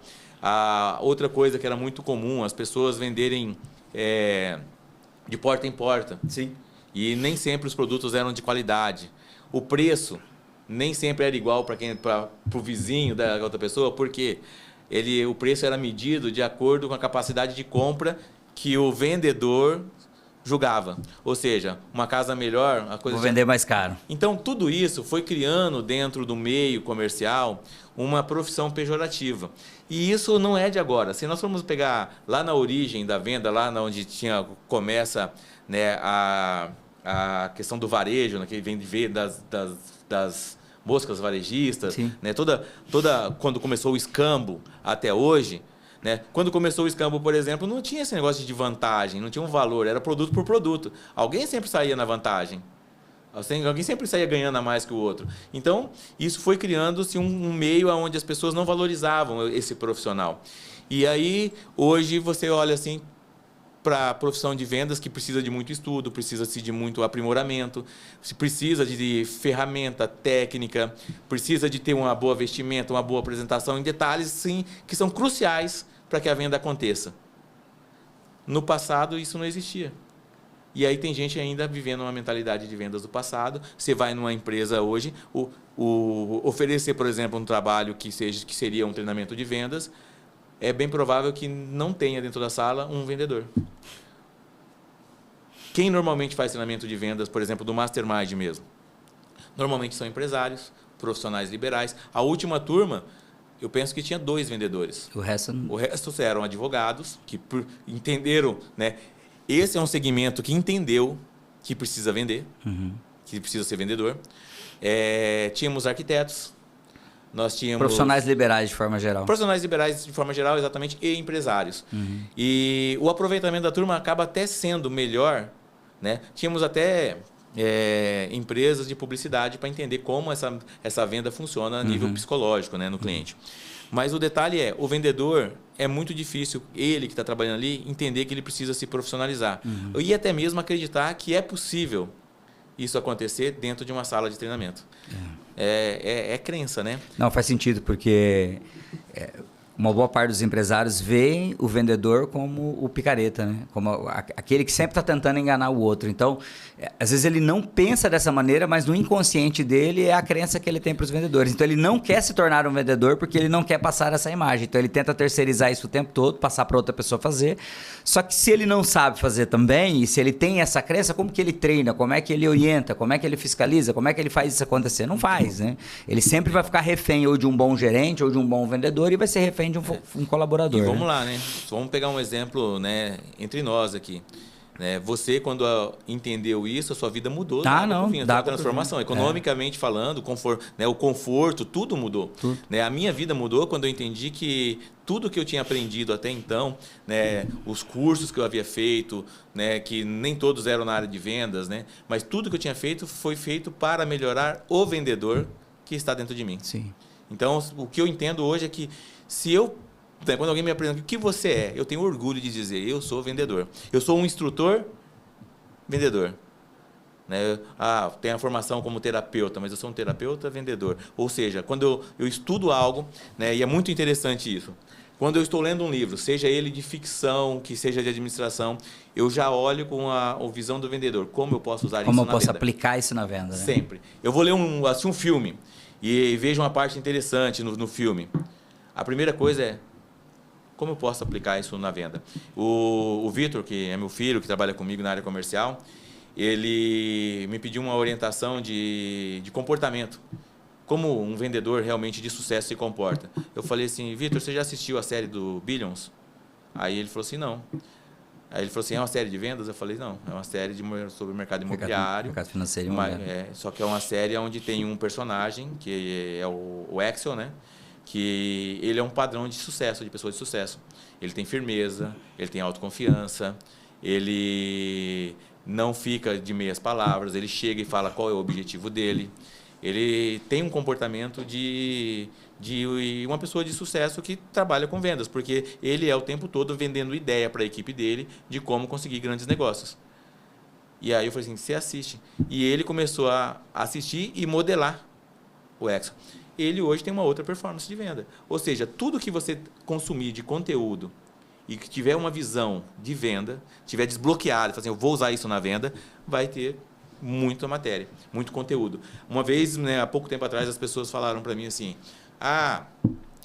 temos que bloquear a Rede Globo com esse negócio de Big Brother, porque é um programa lixo, né, as pessoas não deviam assistir porque é mal influente. Eu digo só uma coisa, se você tiver com a cabeça aberta, se você não estiver limitado, prestando atenção no que as outras pessoas estão falando, se você não estiver limitado com o que a influência daquilo pode fazer na sua vida, você olhar para aquele conteúdo e falar assim, como que eu posso aproveitar isso de uma forma prática? Até mesmo um programa como esse... Como eu posso aprender com isso, né? Até mesmo um programa como esse vai te dar uma grande lição.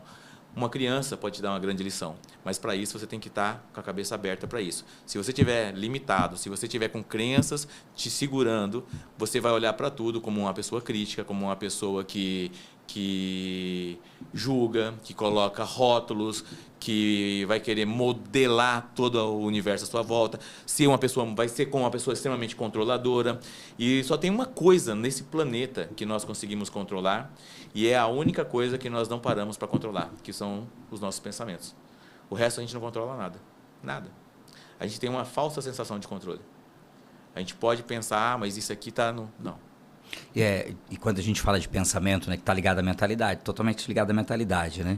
Você falou agora há pouco assim, ele vai modelar determinada pessoa, né, o padrão daquela pessoa, e às vezes a gente não tem coragem de modelar porque a gente não se acha, né, digno de usar uma roupa melhor, de estar num carro melhor, né, enfim, de ter uma aparência melhor, de ter um vocabulário melhor. Eu lembro como se fosse hoje, não sei se você lembra dessa história, quando eu abri a nova empresa e logo depois eu fiz um mastermind, e aí o carro que eu tinha não dava para viajar com ele. Eu lembro. Era um Uninho velho, feio pra caramba, e não aguentava a estrada, não tinha como. E eu precisava viajar porque naquele momento eu estava focado num produto que os clientes estavam todos fora, tinha poucos potenciais clientes na cidade. E você saiu de um produto de valor agregado mais baixo, né, para um mais alto. Mais alto. E aí eu falei, eu preciso viajar. E eu queria muito usar um terno, né? Até por conta da influência na época do Mastermind, né? As pessoas usavam terno e tal. E eu queria usar um terno, eu me sentia bem, né? Quando eu ia para apoiar em sala de aula, que eu era um apoiador, eu ia de terno e eu ficava faceiro com o meu terno. Mas eu saía com o terno e entrava no ninho velho e falava, nossa, né? Isso aqui é um personagem, né? Isso é um personagem. E aí eu falava pra minha esposa assim, não dá pra eu sair pra vender, colocar um terno e chegar com um ninho velho, não desmerecendo quem tem um Uno, mas para aquele momento que eu tava ali, não ia passar credibilidade pros meus clientes eu chegando de terno e descendo um Uno velho. E eu lembro que um dia, numa dessas viradas de chave, eu falei pra minha esposa assim, eu vou trocar o carro.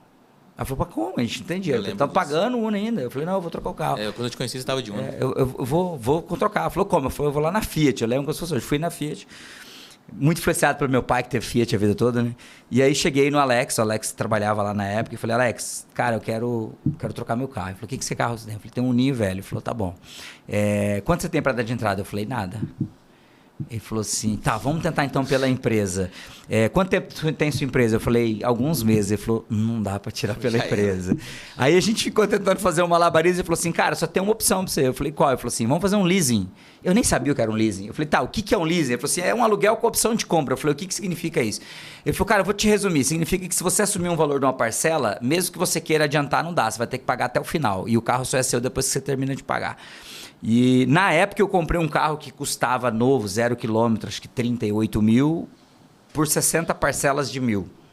Então eu peguei um carro de 38 para pagar 60, sem chance de diminuir esse valor. Eu penso que nem existe leasing mais, né? Eu penso que não. Bem, não sei também. Vai saber, né? Na nossa área. Enfim, 15 dias depois o carro, 0 km chegou. Era um Siena EL, sedã naquela época, né? Um Siena EL. E aí chegou meu carro. Aí eu falei para minha esposa, agora eu posso usar um terno para poder sair para vender. Olha como que é a crença limitante, né? Eu falei, agora eu posso usar um terno.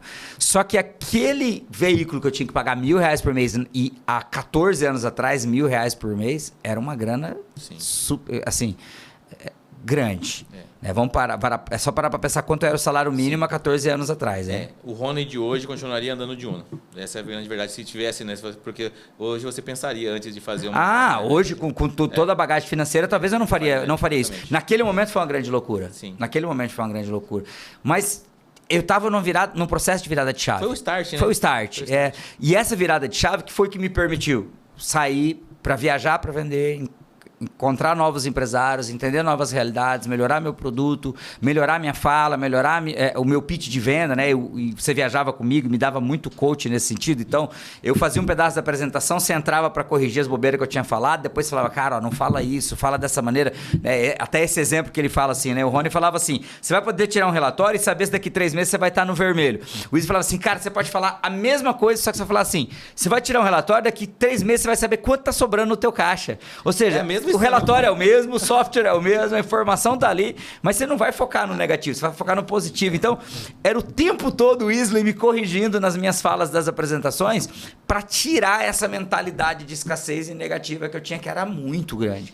Né? E nós entregamos os nossos pensamentos através das nossas falas, sem perceber. Sem perceber. Aquilo que está dentro de nós repetimos a todo momento, sem perceber como que estão as nossas crenças. Se você quer saber qual é a crença de uma pessoa, é só você prestar atenção no que ela está falando. Eu já quero que você volte nesse assunto aí, porque eu sei que essa história vai mais para frente um pouquinho. Mas essa semana eu atendi um cliente, daí pode ser que ele assista, inclusive, esse podcast, não tem problema nenhum. E ele é uma pessoa super dinâmica, simpática, mas ele pegou assim, ele falou assim, eu vou fazer esse treinamento, mas eu vou fazer porque a minha cabeça está uma bagunça. Alguns minutos antes, ele me chamou dentro da casa dele para mostrar as estantes que ele tinha, como livros, né, de conhecimento que ele tinha. E aí depois a gente começou a conversa e no final da conversa ele falou assim, a minha cabeça está uma bagunça. Aí, a hora que ele falou isso, eu falei assim, então você me permite falar uma coisa? Você vai fazer o treinamento? Eu falei, se você falasse para mim que não ia fazer o treinamento, eu não ia comentar nada, mas eu quero que você comece a melhorar agora. Eu falei assim, você não precisava me falar que a sua cabeça está uma bagunça. A bagunça que está na sua cabeça, ela reflete no seu dia a dia, no seu comportamento, mas principalmente no seu ambiente. Começa arrumando o seu ambiente. Aí ele falou assim, tá uma bagunça, né? Eu falei assim, você acha que tá uma bagunça? Ele falou assim, tá. E tá assim, coisa jogada por todo aquele lado, poeira por cima, né? Coisa assim, tipo, tudo jogada. E aí, quando eu cheguei em casa, ele mandou um áudio. Ele falou assim, olha, eu quero te agradecer porque você foi a única pessoa que veio na minha casa e teve coragem de falar para mim, arruma essa merda, porque senão você não vai melhorar de vida nunca. Porque, por que isso gera crença? Se você ir na mesa de um empresário e a mesa estiver bagunçada, você não precisa fazer muitas perguntas. Se você olha para o jeito que ele se veste, você não precisa fazer muitas perguntas. Se você vê o jeito que ele fala, as palavras que saem da boca dele, você não precisa fazer muitas perguntas, porque as pessoas se entregam.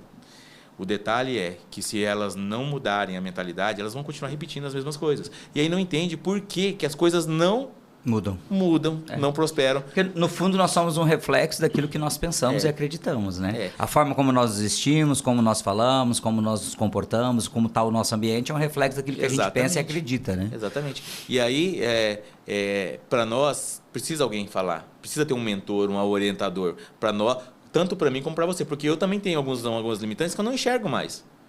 Como provavelmente você também tenha. Com certeza. Só que aí, como que nós vamos chegar a entender isso se nós estamos dentro da dinâmica? Alguém vai precisar fazer o exercício. Ou faz o exercício, sai de fora, que é muito difícil, você ter consciência para isso, olhar e falar assim, é aqui. Então, alguém precisa vir e falar assim, olha, a mudança tem que começar a acontecer aqui.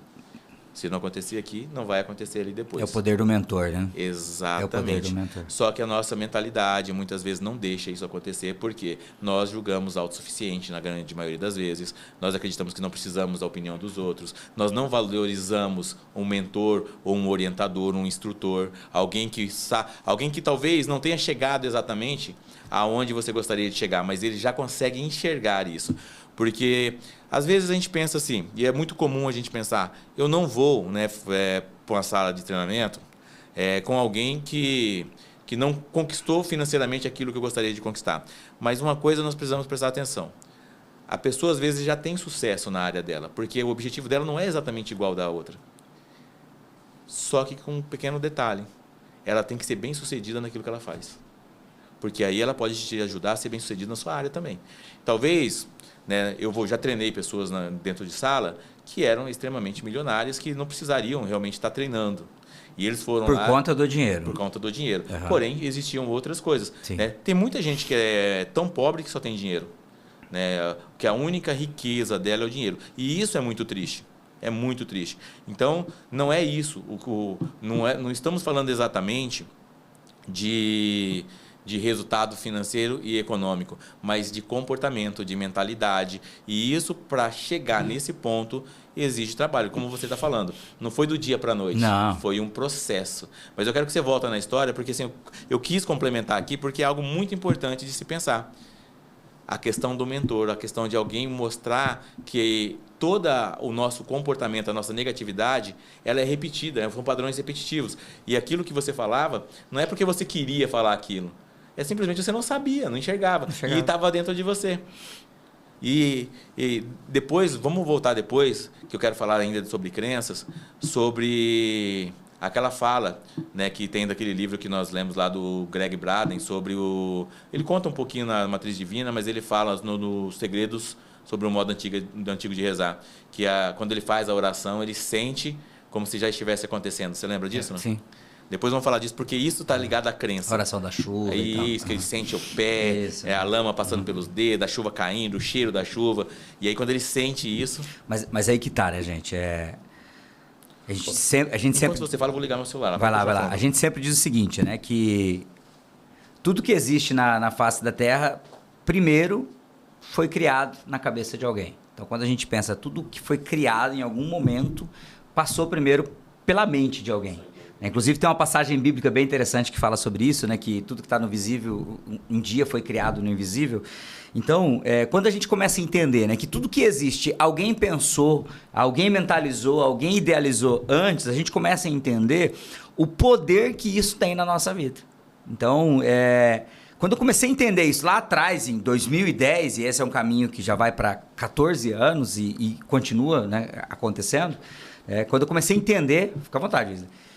Quando eu comecei a entender que tudo nascia na mente, eu comecei a entender que primeiro eu precisava mudar a minha mente, que senão as coisas que estavam à minha volta não iam mudar, não tinha jeito. Não tem como. Não tem como você mudar alguma coisa no campo físico se você não mudar a forma como você pensa antes. Por exemplo, hoje eu treino gestores. Né? Você não consegue mudar a empresa da pessoa se não mudar a cabeça do gestor antes, se ele não entender que aquilo é necessário. Né? Recentemente eu fiz uma venda para uma pessoa e foi muito desafiante a venda, mas muito desafiante, porque ele quase falava para mim assim, mas tudo isso aí que você vai ensinar, eu já sei, eu já fiz e não deu certo. Ele quase faltou falar com essas palavras, mas tudo ele queria dizer, não, mas isso aí não funciona. Não, mas isso aí não dá certo. Né? Até que chegou no momento que eu falei, então, eu acho que não existe solução para o seu caso. Então, se tudo que eu estou falando não funciona na sua empresa, no teu negócio, então eu penso que o seu caso é um caso sem solução. Eu falei para ele, eu tive que ter coragem de falar para ele. Eu penso que o seu caso é um caso sem solução. Ele olhou para mim e falou, como assim? Eu falei, porque tudo isso que a gente ensina foi mais do que provado nas maiores e melhores empresas do mundo. Eu falei, só com os meus alunos já passaram de 100 empresas que foram treinadas no último ano, eu falei para ele. E com eles funcionaram. Se na tua não vai funcionar, então deve ter algo tão diferente na sua que o que eu vou te ensinar não vai resolver mesmo. Eu acho que não vai funcionar para você. E aí, Wesley, aquilo ali eu acho que foi o que fez ele decidir ir para a sala, porque ele falou, eu vou lá só para enfrentar esse cara, sabe? Eu senti que ele foi com um tom de provocação. Só que na primeira sessão, tem uma fala que eu faço ali nos acordos que eu faço com as pessoas que vou estar em sala, e na primeira sessão eu faço um acordo. Eu falo, olha, eu vou te pedir só uma coisa. Esvazie o copo antes de entrar. Talvez você vá ouvir algo que você já ouviu antes. Talvez você vai ouvir algo que você já leu antes. Talvez você vai ouvir algo sobre algo que você já tentou antes. Mas eu vou te pedir uma coisa. Se permita enxergar de um lado diferente, porque eu costumo dizer assim, todo ponto de vista é a vista de um ponto. E às vezes o seu ponto de vista sobre aquela situação hoje não é o ponto de vista correto. Você não está na posição correta para ver aquilo. E às vezes alguém vai te mostrar de uma maneira diferente e você vai falar, opa, olhando dessa maneira faz sentido, porque do jeito que eu estava olhando não fazia sentido. E aí, Rony, aí eu vou te falar uma coisa. Talvez o compartilhamento com outras pessoas que ele vai ter dentro de sala, no caso do GEM, o GEM hoje, como é feito, ele tem uma pegada diferente, porque ele pode conversar com outros empresários que ele vai falar assim, funcionou, né? Isso, exatamente. Deu certo para mim. Aí ele vai falar assim, peraí, o problema não é a empresa. O problema é a mentalidade. É a mentalidade. Sou eu. O problema sou eu. E é desafiante você enxergar que você é o problema. Né? Eu mesmo posso dizer que todos os desafios que eu tenho na vida hoje, eu criei eles. E eu tenho desafios? Tenho. Todos nós temos. Né? Mas temos barreiras também. E essas barreiras foram todas eu que criei. O detalhe é que algumas são invisíveis. Eu não consigo ver. Eu só consigo sentir o desafio, mas eu não consigo ver qual é a barreira e por que eu sinto esse desafio. Como eu tenho um desafio que eu sei, mas eu ainda não consegui como superar, que é o desafio da timidez. Não? Mas a timidez em que sentido? Eu não tenho timidez em falar em público mais, mas tive. Foi um bloqueio emocional. Né? Eu não tive Eu não tenho, entre aspas, porque talvez se mudar o público de novo, se tudo for diferente, pode ser que não aconteça. Eu ainda tenho desafios, por exemplo, em gravar vídeos, né, para sair de uma forma como se eu estivesse conversando. Mais natural, né? Mais natural. Sai tudo muito... Assim, eu já vi que não é aquilo ali que eu gostaria que as pessoas vissem. Mas eu ainda não encontrei um jeito de fazer. Ou seja, todos nós temos algumas barreiras. Todos nós conseguimos. Só que aí o que nós temos que entender? Que isso pode ser mudado. A nossa mentalidade. Quem tem que ser transformado? Primeiro, nós.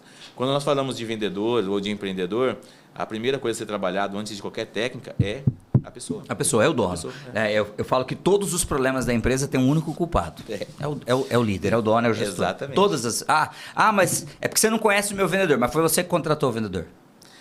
Porque você não conhece a pessoa que está no financeiro. Foi você que deixou ela estar lá, foi você que selecionou, foi você que autorizou que ela ficasse. Então, enquanto a gente não entende, né, que para mudar uma empresa, e aí vindo para a minha área, né, que é a área da gestão, para mudar a gestão de uma empresa, se não mudar primeiro a cabeça com o que o dono pensa, o negócio dele e o mercado e tudo mais, não vai mudar a empresa. Não tem mudança se não começar a mudança pelo gestor.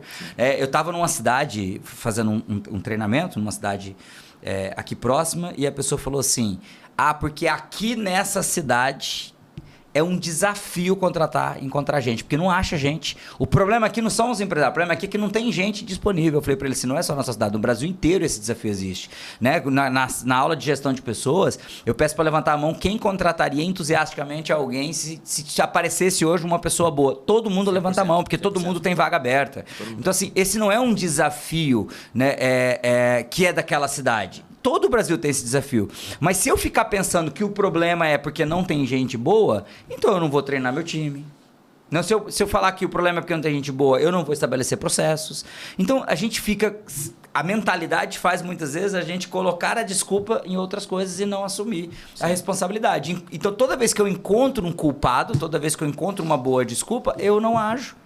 Então, quando eu entendi que eu precisava mudar isso, ou seja, eu tinha que parar de encontrar os culpados e falar, não, ou eu faço, ou eu aprendo, ou acontece, ou eu mudo a forma de pensar, as coisas não vão mudar. Né? Na hora que eu entendi isso, eu falei, opa, aí começou a mudar.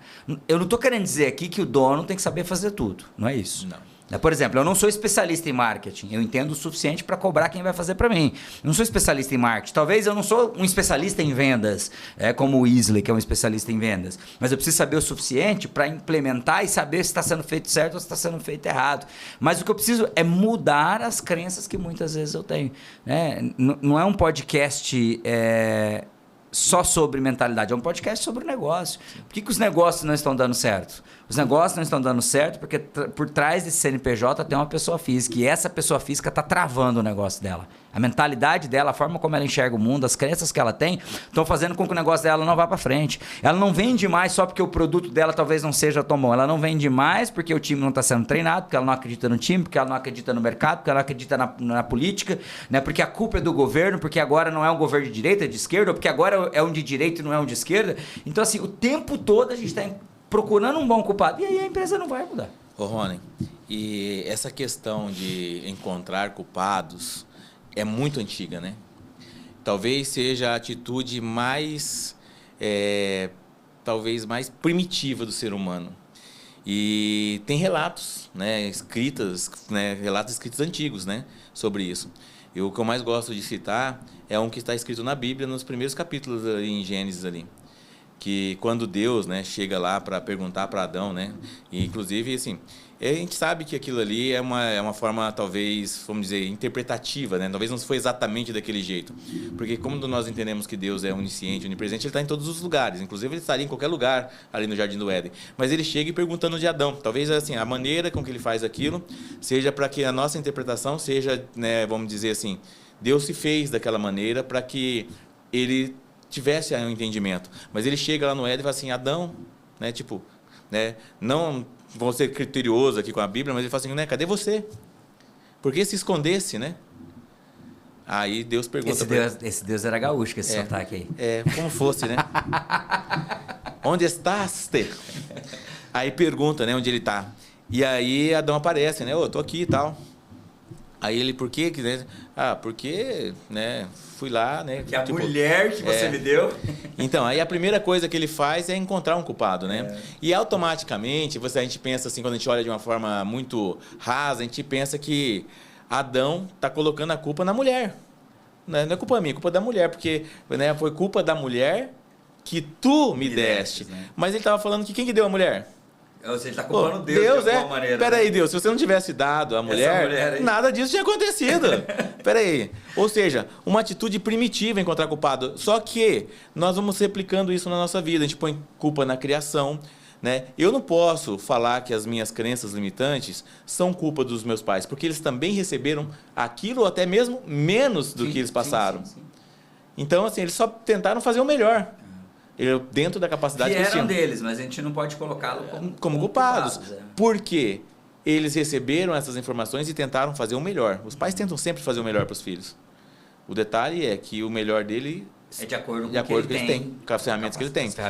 Então, assim, não posso pôr culpa nos pais, não posso pôr culpa na criação, não posso pôr culpa nos meus professores, não posso pôr culpa em nada, porque o único responsável pelos meus resultados sou eu mesmo. E quando cada um entende isso, tem essa autorresponsabilidade, todos os resultados vão ser alterados. De forma positiva, inclusive.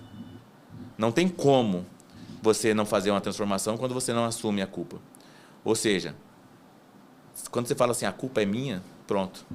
Da mesma maneira, quando você fala a responsabilidade é minha, é a mesma coisa. É a mesma coisa. Eu vou fazer e acabou. Sim. Eu lembrei agora de um fato que aconteceu bem recente. Quando eu fui abrir a nova empresa de treinamentos, que é o GEM, né, o método GEM, eu sentei com alguns amigos que também tinham trabalhado nessa área e falei assim, vou fazer o treinamento e tal. E eu pedi uma opinião deles. Eu falei assim, quanto vocês acham que valeria esse treinamento?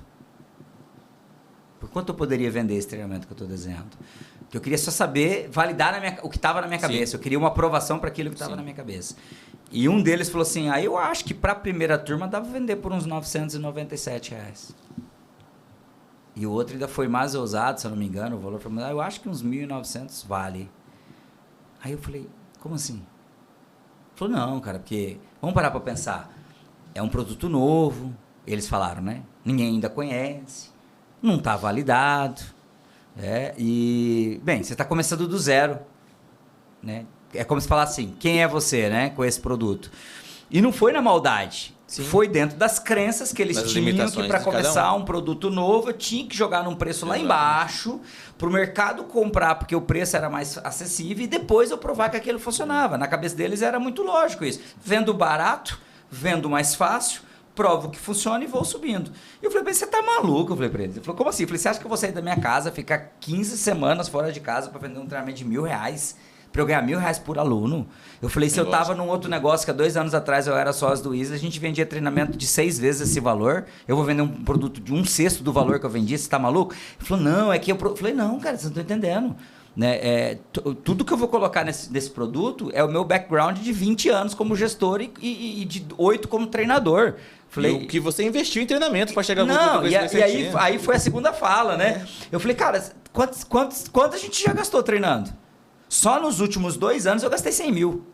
R$100.000 eu gastei nos últimos 2 anos em treinamentos. Eu falei, cara, calcula quanto que a gente já gastou. Eu vou investir 100 mil na minha capacitação para depois vender um produto de R$900. E você está falando 100 mil do valor do treinamento, fora o custo de viagem, passagem, fora alimentação, fora, que é um absurdo. Uma mentoria dessa que eu estou no momento, uma mentoria dessa, só a mentoria, se você for pagar parcelado, é 48 mil. Você fica ali 1 ano fazendo um ano, 48 mil. Então, assim, você investe, e aí, às vezes, tem gente, Weasley, que está investindo, que está colocando um dinheiro tremendo na sua capacitação, mas na hora de cobrar não tem coragem, porque é crença, cara. É uma crença de que eu não vou dar conta. Né? E aí, eu usei aquela fala deles como um motor. Falei, não, agora que eu vou vender pelo preço que eu acho que vale naquele momento. E foi importante essas falas para você entender que você não precisava da validação de ninguém. Não, era uma crença que você tinha. Era uma crença que eu tinha que eu precisava de uma validação. Né? Porque aí quando eu falei, não, vou vender a primeira turma, eu falei, o segredo é o mesmo, é o mesmo, né? Visita, até fechar, entendeu? Eu lembro que nós tivemos uma conversa logo depois das primeiras apresentações, né? Que você falou assim, para todo mundo que eu apresentei, eu vou ter que apresentar de novo, porque fui só para apresentar. Porque eu não fechei. Fui só para validar. Foi para validar. Gente, eu passei dezembro inteiro de 2022 vendendo. Na época eu tinha vendido acho que 21 ou 22, me deu sim, não, eu vou fazer seu treinamento. Quando foi em janeiro que eu fui pegar o pagamento, mais da metade tinha desistido. No meu momento, início de ano, tá desafiante. Eu tive que vender tudo de novo. Eu lembro que a gente conversou, porque aí você pergunta, você tava assim, tipo, vou ter que fazer isso, tá? Aí eu falei pra você, né, mas que você não foi vender. Entendeu o que eu falei pra você? Foi só validar. Você não foi vender, você foi ver se o pessoal ia querer. Foi pegar uma aprovação. Uma aprovação. O pessoal aprovou, agora você vai lá e vende aí. Exatamente. Aí em janeiro eu tive que passar janeiro inteiro vendendo o treinamento que começaria em fevereiro. Mas é tudo uma questão de crença, né? Se eu pegar o Rony de 2010, ele nunca faria isso. Porque eu tinha uma crença sobre vendas. Nem saía de casa, né? Eu tinha uma crença sobre não tinha necessidade de se preocupar com a aparência. Eu tinha uma crença sobre um monte de coisas que ia me limitar, né? Agora, no momento que eu falei, não, peraí, eu já fiz isso uma vez, eu sei como faz, eu só preciso pagar o preço. E aí já entra no assunto, né? Já quase na reta final, né? Que é, muitas vezes a gente quer alguma coisa, a gente quer mudar, mas a gente não quer pagar o preço. E o preço nem sempre é o financeiro. Não, né? Maior parte das vezes não é. O financeiro é só assim, o que a gente pode medir, né? Na maior parte das vezes não é. A maior parte das vezes o preço que a gente tem que pagar é em tempo, né, de dedicação. Wesley, o maior desafio que eu tenho, que eu vejo nos meus clientes é quando eu explico para eles, vocês querem implementar uma cultura, vocês querem mudar o time de vocês vão ter que implementar rituais. E esses rituais, eles exigem que você gaste tempo com o seu time, que você sente, que você faça reunião. Cara, eles sofrem quando... Mas como assim? Eu vou ter que fazer reunião toda semana? Eu vou ter que falar com o meu funcionário individualmente todo mês, ou a cada 15... Então, assim, é um sofrimento que eles sabem que eles vão ter que pagar um preço que hoje eles não pagam. Que é o preço de ter que sentar, de ter que ouvir, de ter que falar, de ter que aconselhar, de ter que anotar, de ter que desenvolver. Então, muitas vezes, como você falou, o preço não é só monetário. Não. Uma boa parte das soluções dos problemas das empresas não envolve dinheiro. Exatamente. Exige atitude. Atitude. É isso. Só que atitude, para ter atitude, você tem que ter uma mudança de mentalidade. Senão, se você não mudar a mentalidade, você não muda a atitude. Você continua sempre repetindo as mesmas coisas. Eu vou falar uma coisa assim que vai muito em direção a crenças e ao que você está falando também.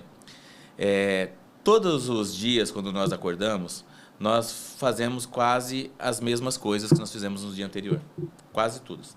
Por exemplo, você acorda, você escova os dentes, você toma café, você tem uma rotina pré-definida. Você sabe os desafios praticamente que você vai encontrar todos os dias. Você vai acabar dormindo no mesmo lugar da cama, pegar o mesmo caminho para o trabalho.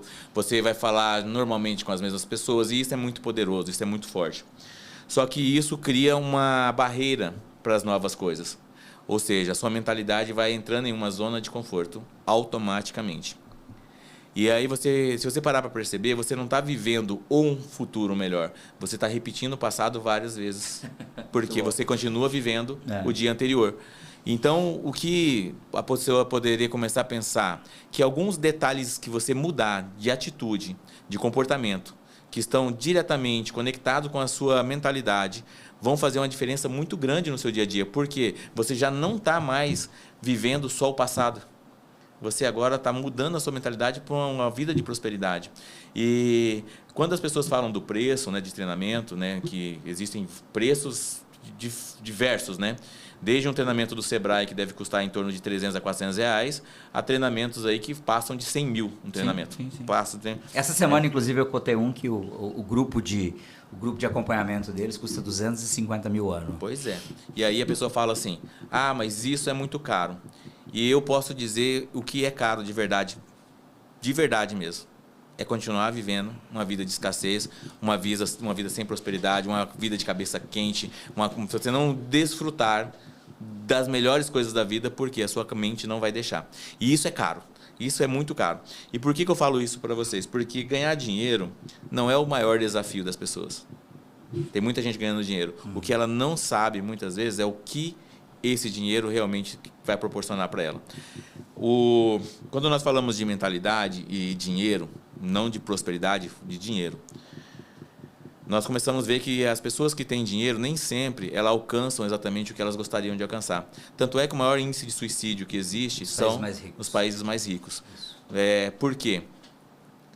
Como se explica isso? Por que aonde não tem desafio, vamos dizer assim, a vida não tem tanto valor? E lá na África, onde as pessoas estão passando fome, aí eles lutam para viver até o último, né? Não tem suicídio nenhum, porque vocês querem viver.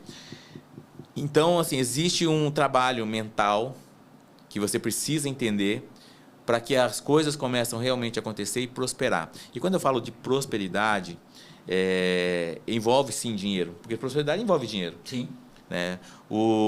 Só que ela envolve outras coisas, ela envolve um equilíbrio dentro dos relacionamentos, né? Familiares, amigos, envolve a sua interação social com a sociedade, envolve a sua saúde, né? Envolve tudo que compõe um equilíbrio dentro da vida. Não quer dizer que isso vai estar o tempo todo equilibrado, porque uma hora ou outra você está dando um foco em outra coisa. Agora, mentalmente, quando você entende isso, todas as coisas vão mudar.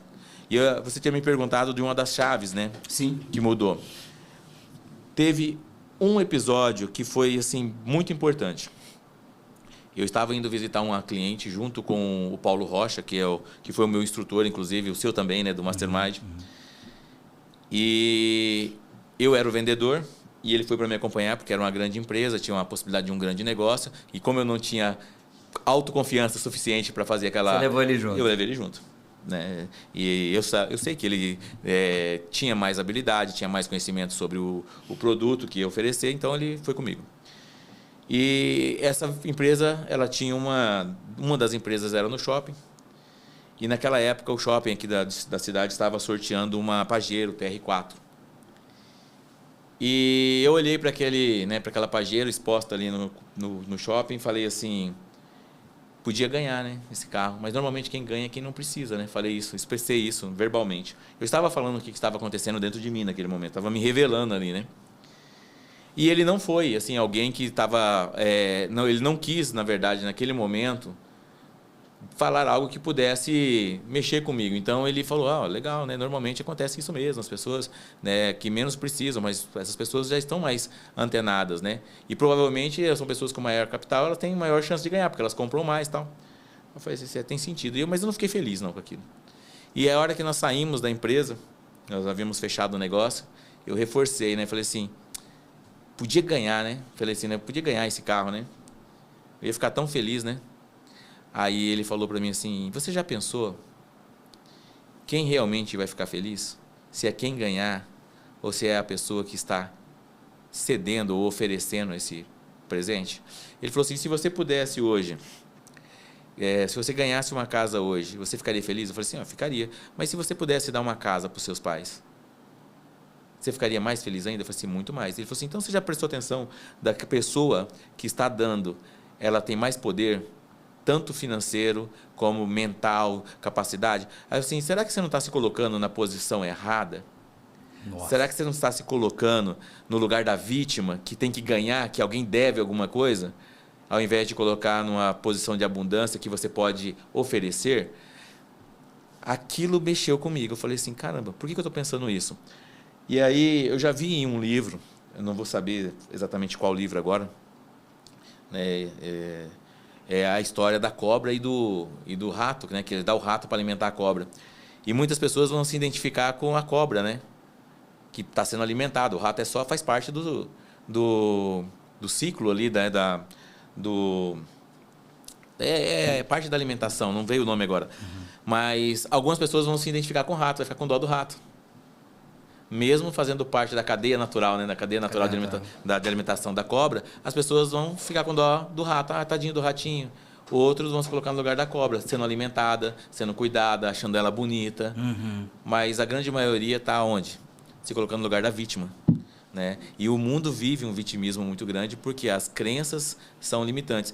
E eu falo muito, Rony, que nós vamos, né? Eu falo muito isso em sessão e aí até entrego algumas ferramentas sobre o tamanho da mentalidade. Hoje nós estamos aqui, né, fazendo um podcast para ajudar as pessoas a enxergarem essas barreiras invisíveis que limitam, né, a prosperidade, que limitam o sucesso, inclusive para também nossa empresa também melhorar em todos os sentidos, para nós termos uma vida melhor, conquistar um público, né, mudar uma cultura de treinamento. Nós estamos com um projeto muito bom para uma cidade. E a gente pensa, olha, fala assim, caramba, isso é um grande feito. Mas enquanto nós estamos aqui, que a nossa mentalidade é essa, de alcançar isso, tem outras pessoas, né? Tem uma pessoa, por exemplo, que está com a mentalidade de colonizar Marte. E ele tem todo o projeto exato para fazer isso. Então, enquanto a gente está pensando num território pequeno, tem alguém pensando em conquistar um planeta. E isso é mentalidade. É aí que a gente fala assim dos bloqueios. E quer que eu te fale uma coisa? Mais de 80% das pessoas vão falar assim, ele é um louco. Sim. A mesma coisa quando você falou que ia abrir uma empresa ou uma empresa de treinamento, e as pessoas já, você é um louco. Não, em 2015, você lembra disso? Eu lembro. Nossa. Dentro de casa, as pessoas falando assim, isso nunca vai dar certo. Né? Eu lembro como se fosse hoje, um amigo meu, ele me ligou para me dar uma bronca. Um amigo meu que mora em Campo Grande, ele falou assim, você é louco, cara. Quem, na época, o treinamento custava o quê? 4 mil? 4.900, 800, quase uma coisa 5 assim. mil na época, eu não lembro. Mas ele falou assim, quem vai pagar 5 mil num treinamento? Você tá louco, você vai perder tua casa. Porque eu falei para ele assim, não, se eu não der conta de pagar, eu vendo a casa. Né? A casa estava em garantia naquele momento. Eu vendo a casa, que era o único patrimônio que eu tinha, que substância que dava para pagar o valor que a gente devia para comprar a franquia. Ele falou assim, quem vai? Você é louco? Quem vai comprar um treinamento de 5 mil? Naquele momento eu entendi que eu estava conversando com a pessoa errada para aquela situação. Não que ele seja uma pessoa errada, mas para aquela situação, para aquele momento, ele não é a pessoa, não era a pessoa mais adequada. Eu tinha que andar com as pessoas que queriam falar para mim assim, ok, vai ser fácil? Não. Mas se você pagar o preço e fizer da forma correta, vai dar certo. Né? Porque também, se andar com as pessoas que falam para você tudo vai dar certo, tudo vai ser lindo, não vai te ajudar também. Não vai te ajudar. Você precisa entender que tem um preço para pagar. As pessoas têm que ser realistas, mas também tem que ser otimistas. Né? Se for só otimista e otimista em excesso, é problema. Aí vira um bobo da corte. Né? Tudo vai dar certo, tudo é lindo. Né? E a gente sabe que o mundo não é assim. Existe, principalmente no mundo dos negócios, é desafiante. Se fosse fácil, todo mundo fazia, né, Wesley? Sim. Justamente por isso que nem todo mundo tem uma mentalidade empreendedora, porque nós vamos sempre precisar das pessoas que vão estar ali alienadas ao trabalho que precisa ser feito, que se elas tiverem a cabeça de empreendedorismo, não vai ter ninguém para fazer. Se todo mundo tivesse evoluindo, e eu penso que tem espaço para todo mundo, tem. Mas nós vamos precisar de outras pessoas fazendo o trabalho que é mais ritualístico, Sim. que é mais operacional. E às vezes é só perfil, né? É perfil. E às vezes é só perfil, porque eu falo assim, nem todo mundo nasceu para empreender. Isso tem que ficar claro. O Gerber, que é o autor que eu utilizo, ele fala assim, né? Existe um mito. As pessoas acham que por saber fazer algo, elas podem empreender. Não, não é isso. É muito diferente. É muito longe de tudo isso. Então, nem todo mundo nasceu para empreender. Então, a gente precisa entender isso. Né? Então, algumas pessoas nasceram realmente para trabalhar para outras pessoas, elas nasceram para ter um salário fixo, para ter uma estabilidade, para ser um funcionário público. E tá tudo certo, tem nada errado. Nós não estamos falando que tá errado isso. Precisa disso. Agora, tem pessoas que têm toda a capacidade para empreender, que poderiam empreender e fazer da maneira correta, mas a mentalidade delas bloqueia elas. Tá bloqueado. E aí elas não vão dar certo nem como colaboradores e nem como donos de negócio, porque a mentalidade está bloqueando. E tem gente que vai se dar muito bem no mundo de trabalho sendo colaborador de alguém e tá tudo certo. E que bom que tem, senão Sim. nós que gostamos de empreender não teríamos quem contratar. Ô, Rony, mas eu penso que o mais desafiante ainda não é a pessoa que tem a mentalidade para empreender, que tem capacidade e não está empreendendo. O mais desafiante é aquele que está empreendendo... E não tem a mentalidade. E não tem a mentalidade. Porque ele está travando o mercado e ele está impedindo as outras pessoas de evoluírem. Por vários fatores. Agora, o que faz, muitas vezes, a pessoa não desistir daquilo, do que ela está fazendo? Ela está sofrendo com a empresa. Tem muita gente assim. Mas por que ela não desiste daquilo? Porque ela se apaixona pela empresa. Se apaixona pelo negócio. E quando você se apaixona pelo negócio, é o primeiro passo para ele não dar certo. Porque o negócio é um negócio. Tem que entender isso, né? Eu explico em sala, eu falo que o negócio, ele é o veículo para te levar num objetivo Sim. da tua vida. Ele não pode ser o fim, ele não pode ser o destino final. O negócio é só o veículo. Como empreendedor, isso precisa ficar claro. Como empreendedor, os negócios são veículos que me levam para um destino que eu escolhi para a minha vida, para a visão da minha vida, como a gente ensinava, como eu ensinava no Mastermind, como você ensina até hoje. Então, eu tenho uma visão para a minha vida. Para eu chegar lá, talvez como empreendedor, eu vou ter que criar alguns negócios que vão me levar até lá. Agora, o negócio não pode ser o objetivo final. Porque se o negócio for o objetivo final, quando ele der errado, e ele pode dar errado e por N motivos, quando o negócio der errado, ele pode dar errado, muitas vezes a pessoa perde o sentido da vida, cara. Ele vai vender tudo que ele tem para tentar salvar o negócio, ele vai ficar desempregado e falido ainda, porque ele não entendeu que aquilo ali não é o principal da vida dele. né? Não é só também uma questão só de mentalidade, mas também é uma questão de racionalidade. Muitas vezes a pessoa não tem racionalidade suficiente para tomar essas decisões que ela precisa tomar, às vezes, em relação ao negócio. Porque tomar a decisão é algo muito difícil, né? Posso fazer uma pergunta com relação Claro. a isso? Lógico. Como diferenciar paixão pelo que está fazendo para se dedicar o máximo possível e diferenciar dessa paixão de se apegar no negócio? Boa pergunta. Para quem não ouviu, a pergunta foi assim: como diferenciar aquela paixão de se apaixonar, né, pelo que você faz, se dedicar ao máximo, com o se apegar ao negócio. Eu falo que tudo tem que ser feito, se possível, com paixão. Mas essa paixão é a energia, é o gás que você coloca para a coisa fazer dar certo. Mas, ao mesmo tempo, se você tiver só paixão, não é o ingrediente que vai fazer o negócio dar certo. Porque eu conheço pessoas que amam o que fazem e estão quebrando. E vão quebrar e vão perder tudo que tem porque elas não têm coragem de dar um outro rumo para a vida delas. Então, você precisa se apaixonar pelo que você faz, mas você precisa entender que só paixão não vai te levar para a posição que você talvez queira. Você vai precisar de outros ingredientes. Você vai precisar de desenvolvimento pessoal, você vai precisar de mudança de mentalidade, você vai precisar de entender sobre gestão, você vai precisar de entender sobre vendas, sobre finanças, sobre pessoas, sobre negócio, sobre marketing. Então, se você precisa entender que para ter, né, um empreendimento, né, que vai dar certo ou de sucesso, enfim, pode usar a palavra que quiser, existem ingredientes, existem métodos, existem caminhos que outras pessoas trilharam que podem te ensinar, né? Porque só a paixão, ela não vai te levar lá. Mas esse ingrediente precisa ter. Você precisa se apaixonar pelo teu negócio, no sentido de eu gosto disso, isso faz sentido, isso tem um propósito, mas não pode ser só isso. Eu penso que a pergunta que nós temos que nos fazer, né, normalmente, quando nós estamos apaixonados por um negócio, é sobre o resultado. Por exemplo, se você é apaixonado pelo negócio, mas você não gosta do resultado que ele está te trazendo economicamente, ou até mesmo de saúde, né, conforto, se aquilo não está te gerando o resultado que você gostaria de ter, você só tem paixão. Concorda comigo? Você só gosta daquilo. Né? E isso a gente pode ver tanto no ramo de tecnologia, que tem gente que é apaixonado, no ramo do marketing, tem gente que é apaixonado, no ramo de vendas também tem gente apaixonada por vendas. Ou seja, qualquer ramo tem gente que é apaixonado, mas é só apaixonado. Quando olha por o resultado, ele não existe. Ou seja, é uma paixão sem orientação, aquilo que você falou, sem busca de melhoria. E se você só é apaixonado, abandona o negócio. Só que aí, para quem é apaixonado, é difícil, né? É difícil. Agora, aonde que está o grande segredo? Quando você é apaixonado pelo negócio e ele te dá um bom resultado, você tem um conforto na sua vida, você gera emprego, você tem dinheiro sobrando para fazer as coisas que você gostaria de fazer, você tem saúde mental, você tem bons relacionamentos, o negócio te proporciona isso, não é mais só paixão. Porque quando é só paixão, o resultado às vezes não aparece. Então, assim, você tem que saber se essa paixão ela está ligada ao negócio ou ao resultado. Porque se está dando resultado, é porque sim, é um negócio, você está fazendo certo.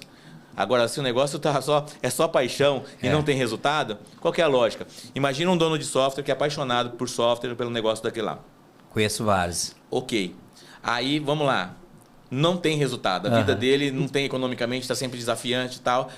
Aquilo é o quê? Paixão. Ele tem paixão por aquele negócio. Só que ele não sabe o que fazer com aquilo de verdade para gerar resultado. E aí o que acontece? A melhor coisa que ele pode fazer é deixar uma outra pessoa que seja profissional fazer o negócio acontecer. Que seja até menos apaixonado. Mas que seja alguém que esteja focado em resultado. E aí quando nós falamos de venda, tem vendedor muito bom que não gosta de vender. Existe. Ah, mas como assim? Existe, mas a pessoa é tão profissional, ela entende tanto de como fazer o negócio, compreende tantas técnicas, que ele vai fazer a coisa acontecer. E não quer dizer que ele precisa estar apaixonado por aquilo. Agora, tem gente que, além de tudo, é apaixonado. Mas o que vai fazer o que vai dar a diferença entre, aonde que eu sei a diferença que é só uma paixão ou se é um negócio que realmente, né, vale a pena, se eu estou envolvido mesmo. É olhar para o resultado. E como uma frase que nós conhecemos muito, né? O resultado sempre dizem as verdades. A verdade, o resultado sempre mostra a verdade. Porque tudo é resultado. Até a poeira que se acumula é resultado. Sim. né? Ou seja, não é positivo, mas é um resultado. Você falou dessa questão do apaixonar, eu lembrei de uma fala que eu faço em sala, que muitas vezes a gente está arrastando um colaborador porque a gente se apaixonou por ele, porque é uma pessoa antiga, porque é uma pessoa querida, né? O queridão, aquela pessoa que você gosta dele, e ele não dá resultado mais, ele está travando o setor, né? As pessoas estão tendo que fazer o serviço dele e você está arrastando ele no teu negócio. Por quê? Porque você se apaixonou, no sentido assim, é uma pessoa boa, eu gosto dele. Sim. Né? E às vezes, como gestor, você vai ter que tomar algumas decisões difíceis. Seja uma decisão de tentar treinar essa pessoa, trazer capacitação para ver se ela muda, ou seja, mudar essa pessoa. Da mesma maneira, quando a gente está fazendo uma entrevista, né, eu dei essa sessão há 2 semanas atrás, eu falava sobre isso. Qual que é o grande risco? Eu ouvi isso do maior headhunter do Brasil, que é o Ricardo Basaglia. O Ricardo Basaglia é o CEO da Michael Page no Brasil, que é a maior empresa de recrutamento e seleção, principalmente de cargos de nível, que a gente chama de nível C, enfim, os cargos altíssimos das empresas. Ele vai dizer o seguinte, qual que é o grande problema do entrevistador? Ele, nos 5 a 10 primeiros minutos, se ele se apaixonar pelo entrevistado, tudo que ele falar depois não vai fazer diferença nenhuma. Ele vai contratar. Ele vai contratar. E ele falava assim, você como gestor precisa ter a capacidade de, na hora de entrevistar, se você se apaixonou muito rápido, se você vai ficar 1 hora entrevistando aquela pessoa, se nos 15 primeiros minutos você já se apaixonou, você precisa ficar os próximos 45 se questionando por que você se apaixonou. E tentando encontrar argumentos para não ficar apaixonado. Porque às vezes a gente vai contratar, não vai verificar referência, não vai fazer as perguntas que deveria fazer, não vai cumprir corretamente o período de experiência, que é o melhor período para você decidir se a pessoa fica ou não, porque é o teste, e você vai segurar a pessoa e depois de um tempo você vai ter que mandar embora. Por quê? Porque você se apaixonou no momento da entrevista, talvez pelo que ela falou, pelo carisma, a forma como falou.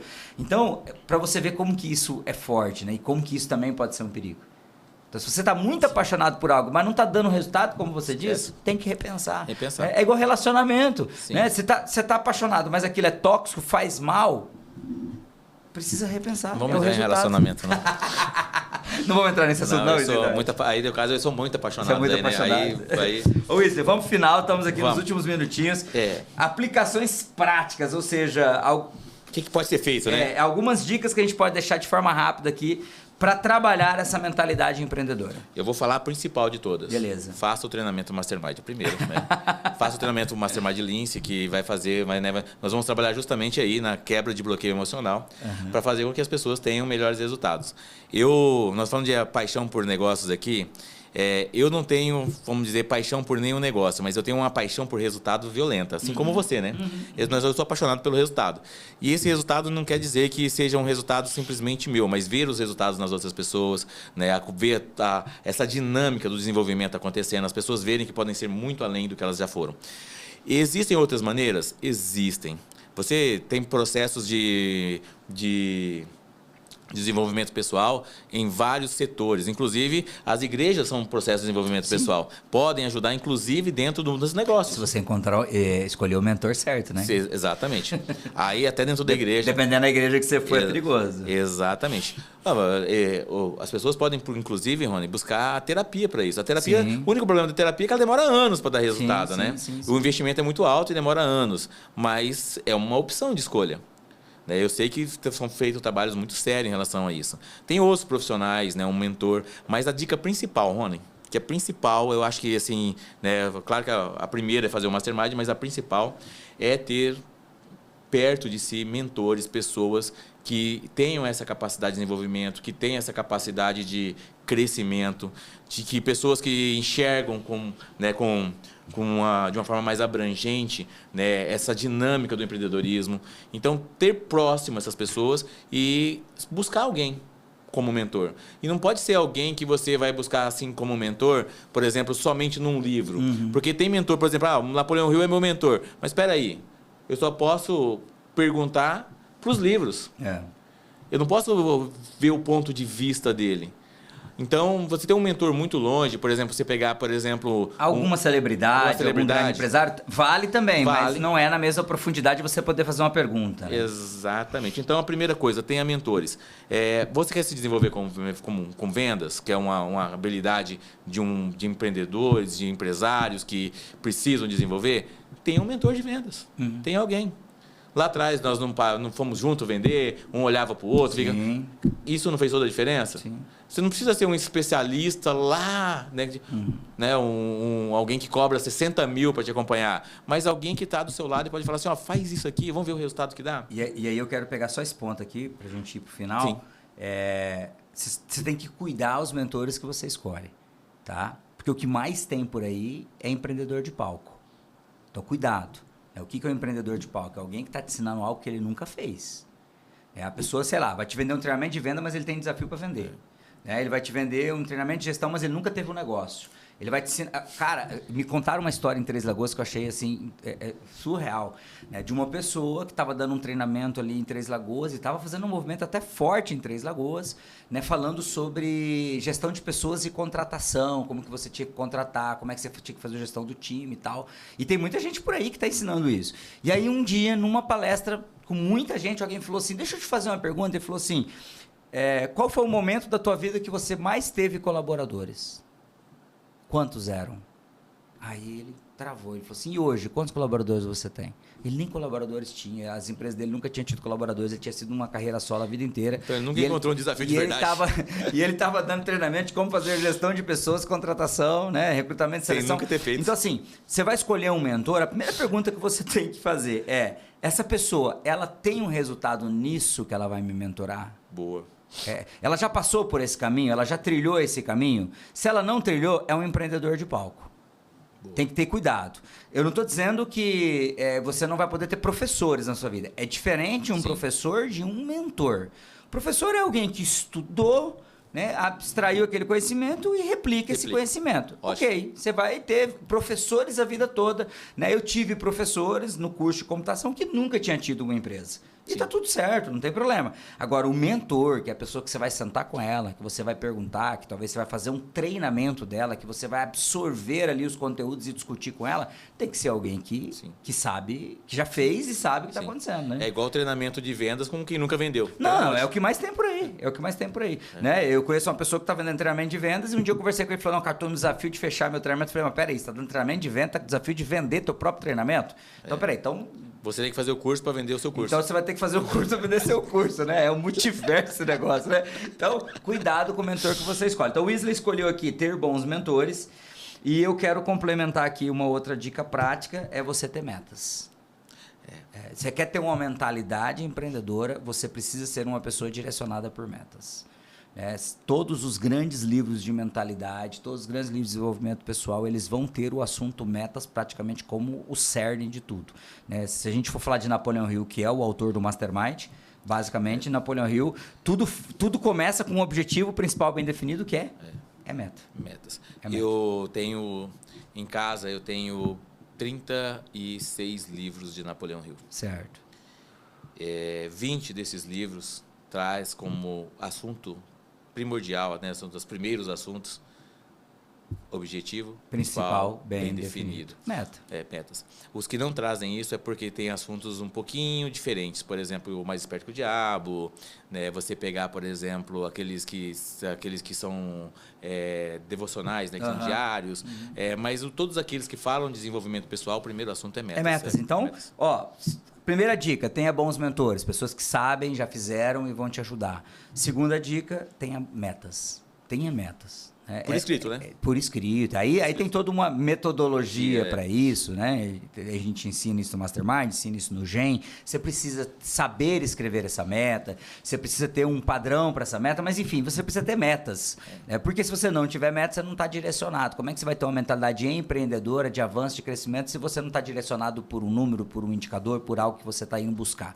Então, o segundo assunto é ter metas. Então, eu quero que você que está nos ouvindo aqui agora, seja a partir de um corte, seja porque você assistiu esse episódio completo depois no YouTube, se você quiser ouvir mais sobre esse assunto, que para mim é um dos assuntos que eu mais gosto, o Wesley sabe disso, que é o assunto de metas, escreve aqui, deixa no comentário a palavra metas. Só isso. Para a gente poder saber, né, se você vai, né, se você, como espectador, nos apoia a gravar um próximo episódio, porque esse aqui hoje é só um piloto, né, Will? É o piloto. A gente fez o primeiro e falou assim, vamos fazer o primeiro, né? Se der certo, a gente pensa e faz o segundo, mas vamos fazer o primeiro como um piloto, fazer uma experiência, né, pra gente bater um papo, né, que a gente gosta muito de bater um papo gravado, né? E foi muito interessante que a ideia surgiu, né? De quando em quando, né, eu e o Rony, nós nos encontramos, né, para jantar, para fazer. As conversas são muito profundas, né? Quando nós viajávamos junto vendendo, assim, eram conversas altamente filosóficas, surgiam muitas ideias, e isso nunca tinha uma maneira de compartilhar isso. Né? Eram, às vezes, até mesmo conversas que nós gostaríamos de ouvir depois, para falar assim, caramba, né? Como que foi aquilo? E nós tivemos, né, a ideia, falamos assim, mas por que não fazer isso gravado e ajudar outras pessoas também? Porque nós sabemos que nós não chegamos ainda onde nós gostaríamos de chegar, mas nós estamos muito longe de onde nós estávamos lá no início. Com certeza. Nós estamos mais perto do destino do que eu estava no início. Exatamente. E um dos motivos, né, que eu estou falando para vocês sobre isso, que nós estamos mais longe, né, porque nós estamos falando que o Rony falou de metas, eu falei de mentor, porque foram coisas que fizeram total diferença na nossa vida. Né? Vamos pôr metas. Né? Antes nós fazíamos metas, mas de uma forma muito diferente do que precisa ser feito. Então a gente não tinha uma ideia exata do que era ter metas. Ter mentores. Nós não sabíamos exatamente o que era ter mentores. Tanto é que muitas vezes nós aprendíamos com pessoas que não sabiam fazer. Nós aperfeiçoávamos o erro. Nós fazíamos errado e alguém ia lá e ajudava nós a melhorarmos o nosso erro. Ou seja, o erro ficava muito maior. Então, são coisas assim que realmente precisam ser pensadas. Além disso, né, nós temos a nossa empresa de treinamentos. Né? Eu, como Mastermind, né, como vocês, assim, uma grande parte, quem está me assistindo aqui no meu Instagram sabe que eu sou do Mastermind. Né? O Rony com o Gen. Né? A hora que eu falei para seguir o Rony, ele estava desligado lá. Então, o pessoal que está me seguindo aí no Instagram, que não conhece o Rony ainda, tá lá, Rony Peterson, Gen Educação. A minha rede principal é o Instagram, então, @Rony Peterson. Rony Peterson com 2 N's. Lá você vai encontrar tudo. Muito conteúdo mesmo. Todos os dias. Todos os dias tem conteúdo sobre gestão, sobre empreendedorismo, sobre vendas. E você vai sair dali assim, já com uma boa bagagem já. Obviamente que se você fizer o treinamento, vai sair, né, preparado para o mundo, né? Mas ali tem muita informação. No meu Instagram, quem está no meu Instagram sabe ali que tem algo assim também muito superficial, não está tão profundo, mas tem muita informação que pode te ajudar ali. E para te seguir, para minha audiência aqui, para te seguir, qual que é o @? É o Wesley Duarte. Wesley Duarte. WISLEY. É um nome bonito, né? Duarte. Minha mãe era criativa. Então, a Rony com 2 N's e o Wesley com 2 L e Y ainda para ajudar. Então, essas são as redes que vocês vão nos encontrar aqui. Então, sigam aí, curte para poder receber mais conteúdo como esse. E, Wesley, muito obrigado aí por essas 2 horas de bate-papo. Eu que agradeço. E obrigado aí a toda a audiência, todos que estiveram conosco aí, ou que vão assistir esse episódio gravado depois, né? Então, para saber mais sobre o método Gen, para saber mais sobre os treinamentos do Mastermind, é só nos seguir, que você vai estar sabendo sobre tudo isso e sabendo mais sobre mentalidade, principalmente mentalidade empreendedora. Perfeito. E eu vou dar aula agora. Valeu. O pessoal tá me esperando. Valeu, galera. Muito obrigado. Toca aí.